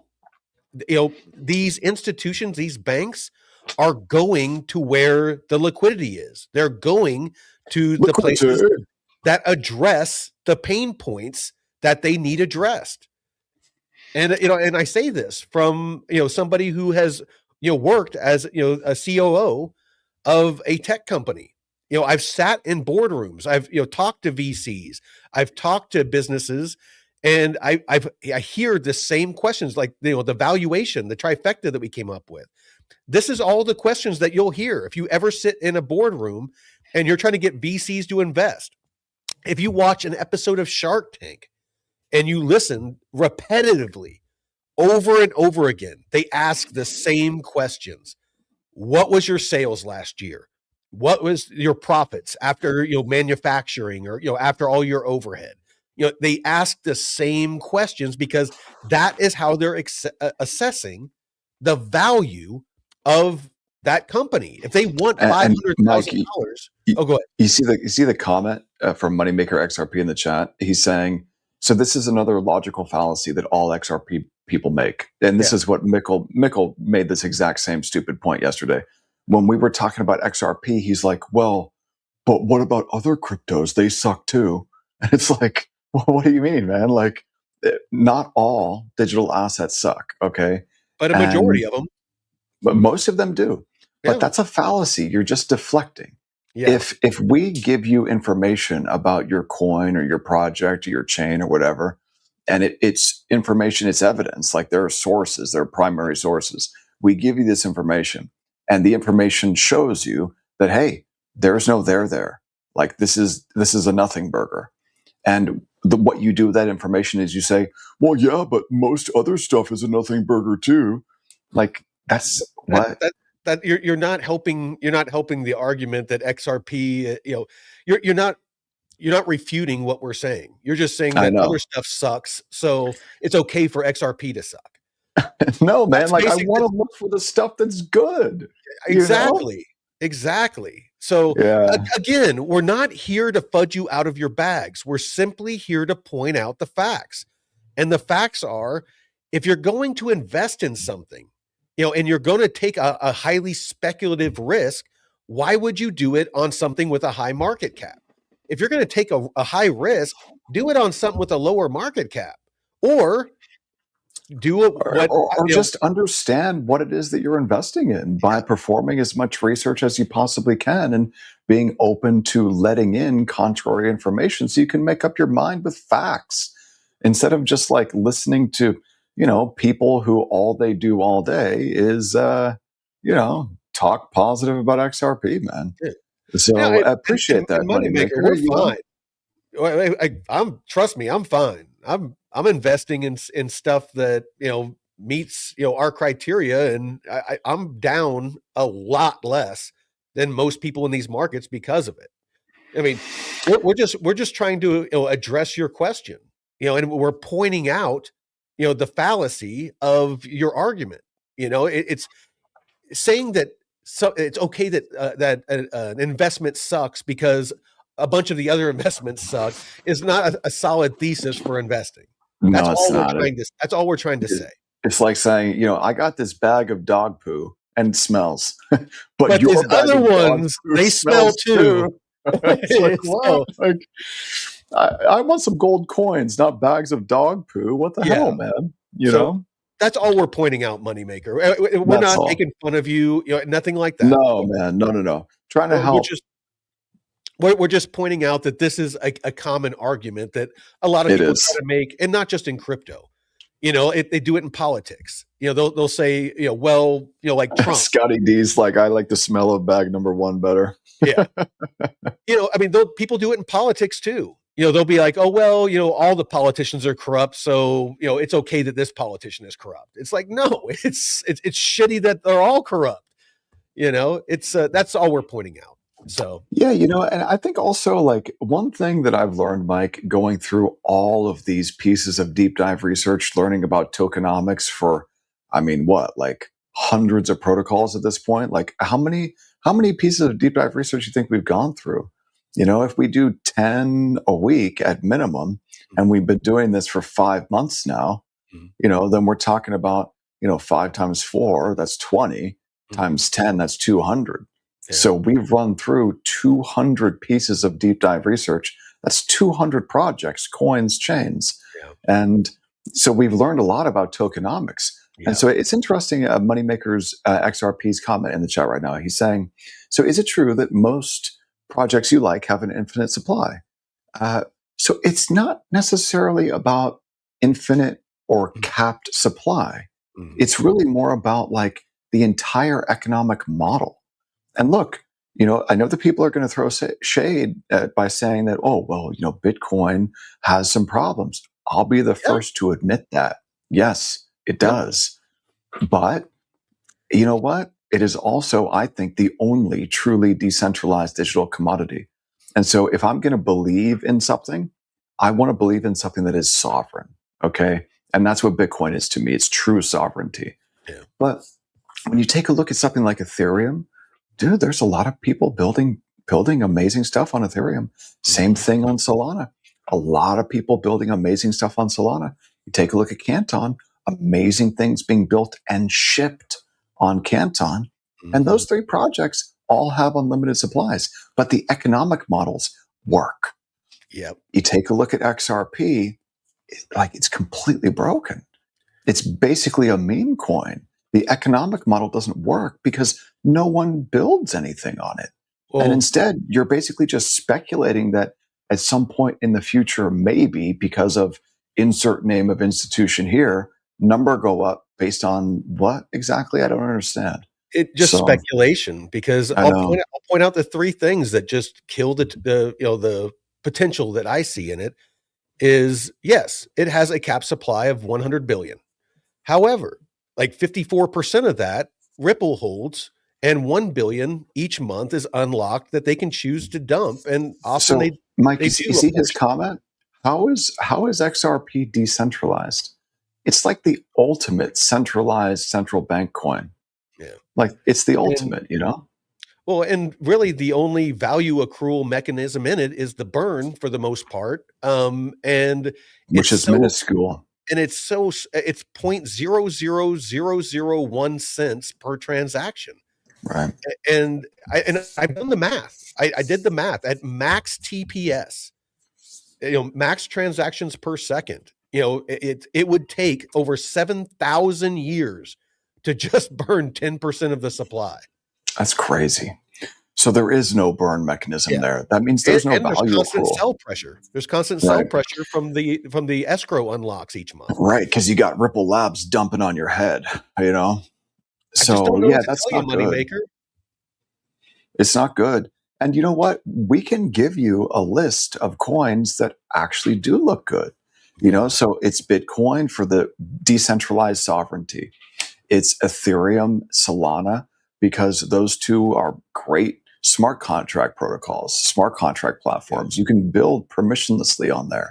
It's Canton because of what they're shipping institutionally and what's being built for institutions, and literally the numbers that are being done on there blow everything else out of the water. Yep. You take a look at something like BitTensor Tau. I think that we're going to learn more about that next week. Not for me, the verdict is still out on BitTensor Tau. You take a look at maybe some meme coins, like SPX or Pepe or Doge, simply because there is value in speculating on those things. I think that if you're going to have a portion of your portfolio in something super high risk, probably makes sense to throw it in some of those little memes or whatever. And then, you take a look at coins like Hype, real value accrual mechanism. Lighter, same thing, but Lighter's got an unlock cliff at the end of this year. And then maybe something like BNB has like real value accrual too. So, I just gave you guys a list. Bitcoin needs soul. Those are the ones that you want to stick with, though, at the top of the list. So we've run out of time. So I'll address this last one, Moneymaker, and we appreciate you, coming back, because we love these conversations, because this is educational for me, for David, for you, for everybody that's watching. But you are factually incorrect about this. So you're saying, Dave, Many validators and no one can stop a transaction makes it decentralized. That's factually incorrect. The XRPL has what's called clawbacks. And clawbacks are a mechanism that allows token issuers, for example, stablecoin issuers and asset tokenizers, to forcibly reclaim tokens held in user accounts or AMM pools. This applies to trust line tokens or IOUs and multi-purpose tokens or MPTs. So, I can't stress enough that there's many of these comments that you've made that are repeated narratives that I hear Right. a lot in the And they're XRP false. ecosystem, and Yeah. many, if not all of them, are false, brother. And Right. this isn't a jab at you. I was there. I was listening when I first got into crypto, and I had my over 40,000 XRP. I was listening to all the same people that I know that you listen to. Right. And I took it at face value. I was like, because they make it sound very convincing. They make it sound like a matter of fact. And I was like, oh shit, yeah, I'm gonna get rich on XRP. Did I make some good money? Yeah, because I took advantage of the speculative pump. I was buying in the 30-cent range, and when it pumped to $2, I sold it all because like let's see, where's he at? Like Robert was saying in the chat that what was it that he was saying? Where are you at, Robert? Oh yeah. RLUSD killed the XRP narrative. That's really what got me diving deep, was because the whole narrative was in a bunch of missed narratives. But I'll wrap this up. But RLUSD was created because banks and institutions don't want to use a volatile asset to move liquidity. In the 3 to 5 seconds that it takes to do a swap or a transaction, it is the price of XRP can move, and if it even moves by 1%, if you're moving $1 billion, like banks and institutions do, and sometimes more, you're going to lose $10 million if it just shifts by 1%. You can't do that. They're not going to accept that.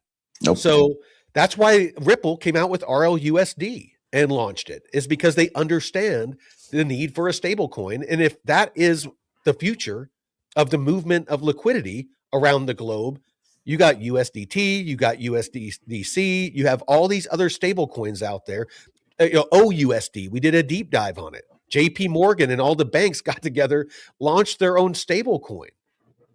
I can send USDC to any of you here in the chat or David out of my Coinbase. You can send me some USDC? Yeah, for free. Free and almost instantly. I'm sorry. I really, really hope that you make a bunch of money on. Me too, man. I want everyone who's watching and learns with us. Dude, there's no way to know everything about this stuff. Learning right along with you guys. Want everyone here to succeed. Yeah. That is my goal. I want to learn as much as I can, and I want to learn right along with you guys, and I want all of us to succeed together. That's my goal.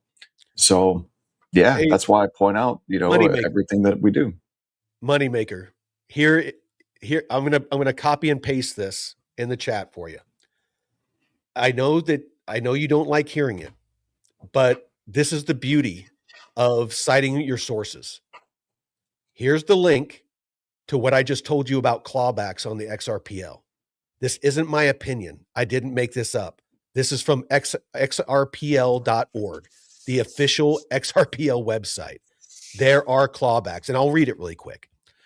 And actually, you know what? I'll show it on the screen because I want people to understand this. We don't say things here unless we can cite our source, and this is it. Mike, you want to bring up that? Sorry, I'm sharing your screen. Here it is: XRP Ledger, xrpl.org, AMM clawback. Clawback tokens form from a holder who has deposited your issued tokens into an AMM pool. Clawback is disabled by default. To use clawback, you must send an account set transaction to enable the allow trust line clawback setting. An issuer with any existing tokens cannot enable clawback. You can only enable allow trust line clawback if you have a completely empty owner directory. So if they build out a token, they can set it to where it can be clawed back. And banks and institutions and governments will require this because they want to be able to claw back assets. If assets are sent, illicitly, or if it's from somebody that they've, put sanctions on, they want to have this functionality. So don't know what to tell you, dude. Facts are facts. Facts, not fun. So anyway, again, It's we're been not, a great week, we're not Mike. attacking you. No, Thank not you at for the all, man. questions. We're educating ourselves, you, and everyone that's watching. This isn't, we're not attacking. So, Mike, what do we got going on later on this evening, right? This evening we have Crypto Trenches, where That's right. we're gonna pick one content creator or one project. lucky winner. Yep. Yeah. That we're bullish on, and another one that we're bearish on. And me, David, and Jeff are gonna just kind of go through and fact check them. Fact check if we should be bullish or bearish on those. So it's going to be great. Everyone join. That's at 8 p.m. Eastern, 5 p.m. Pacific. Absolutely. Hope to see you all there. And if not, we'll see you on Monday for the same channel, same time, same place. And until then, Veteran Crypto out. Peace.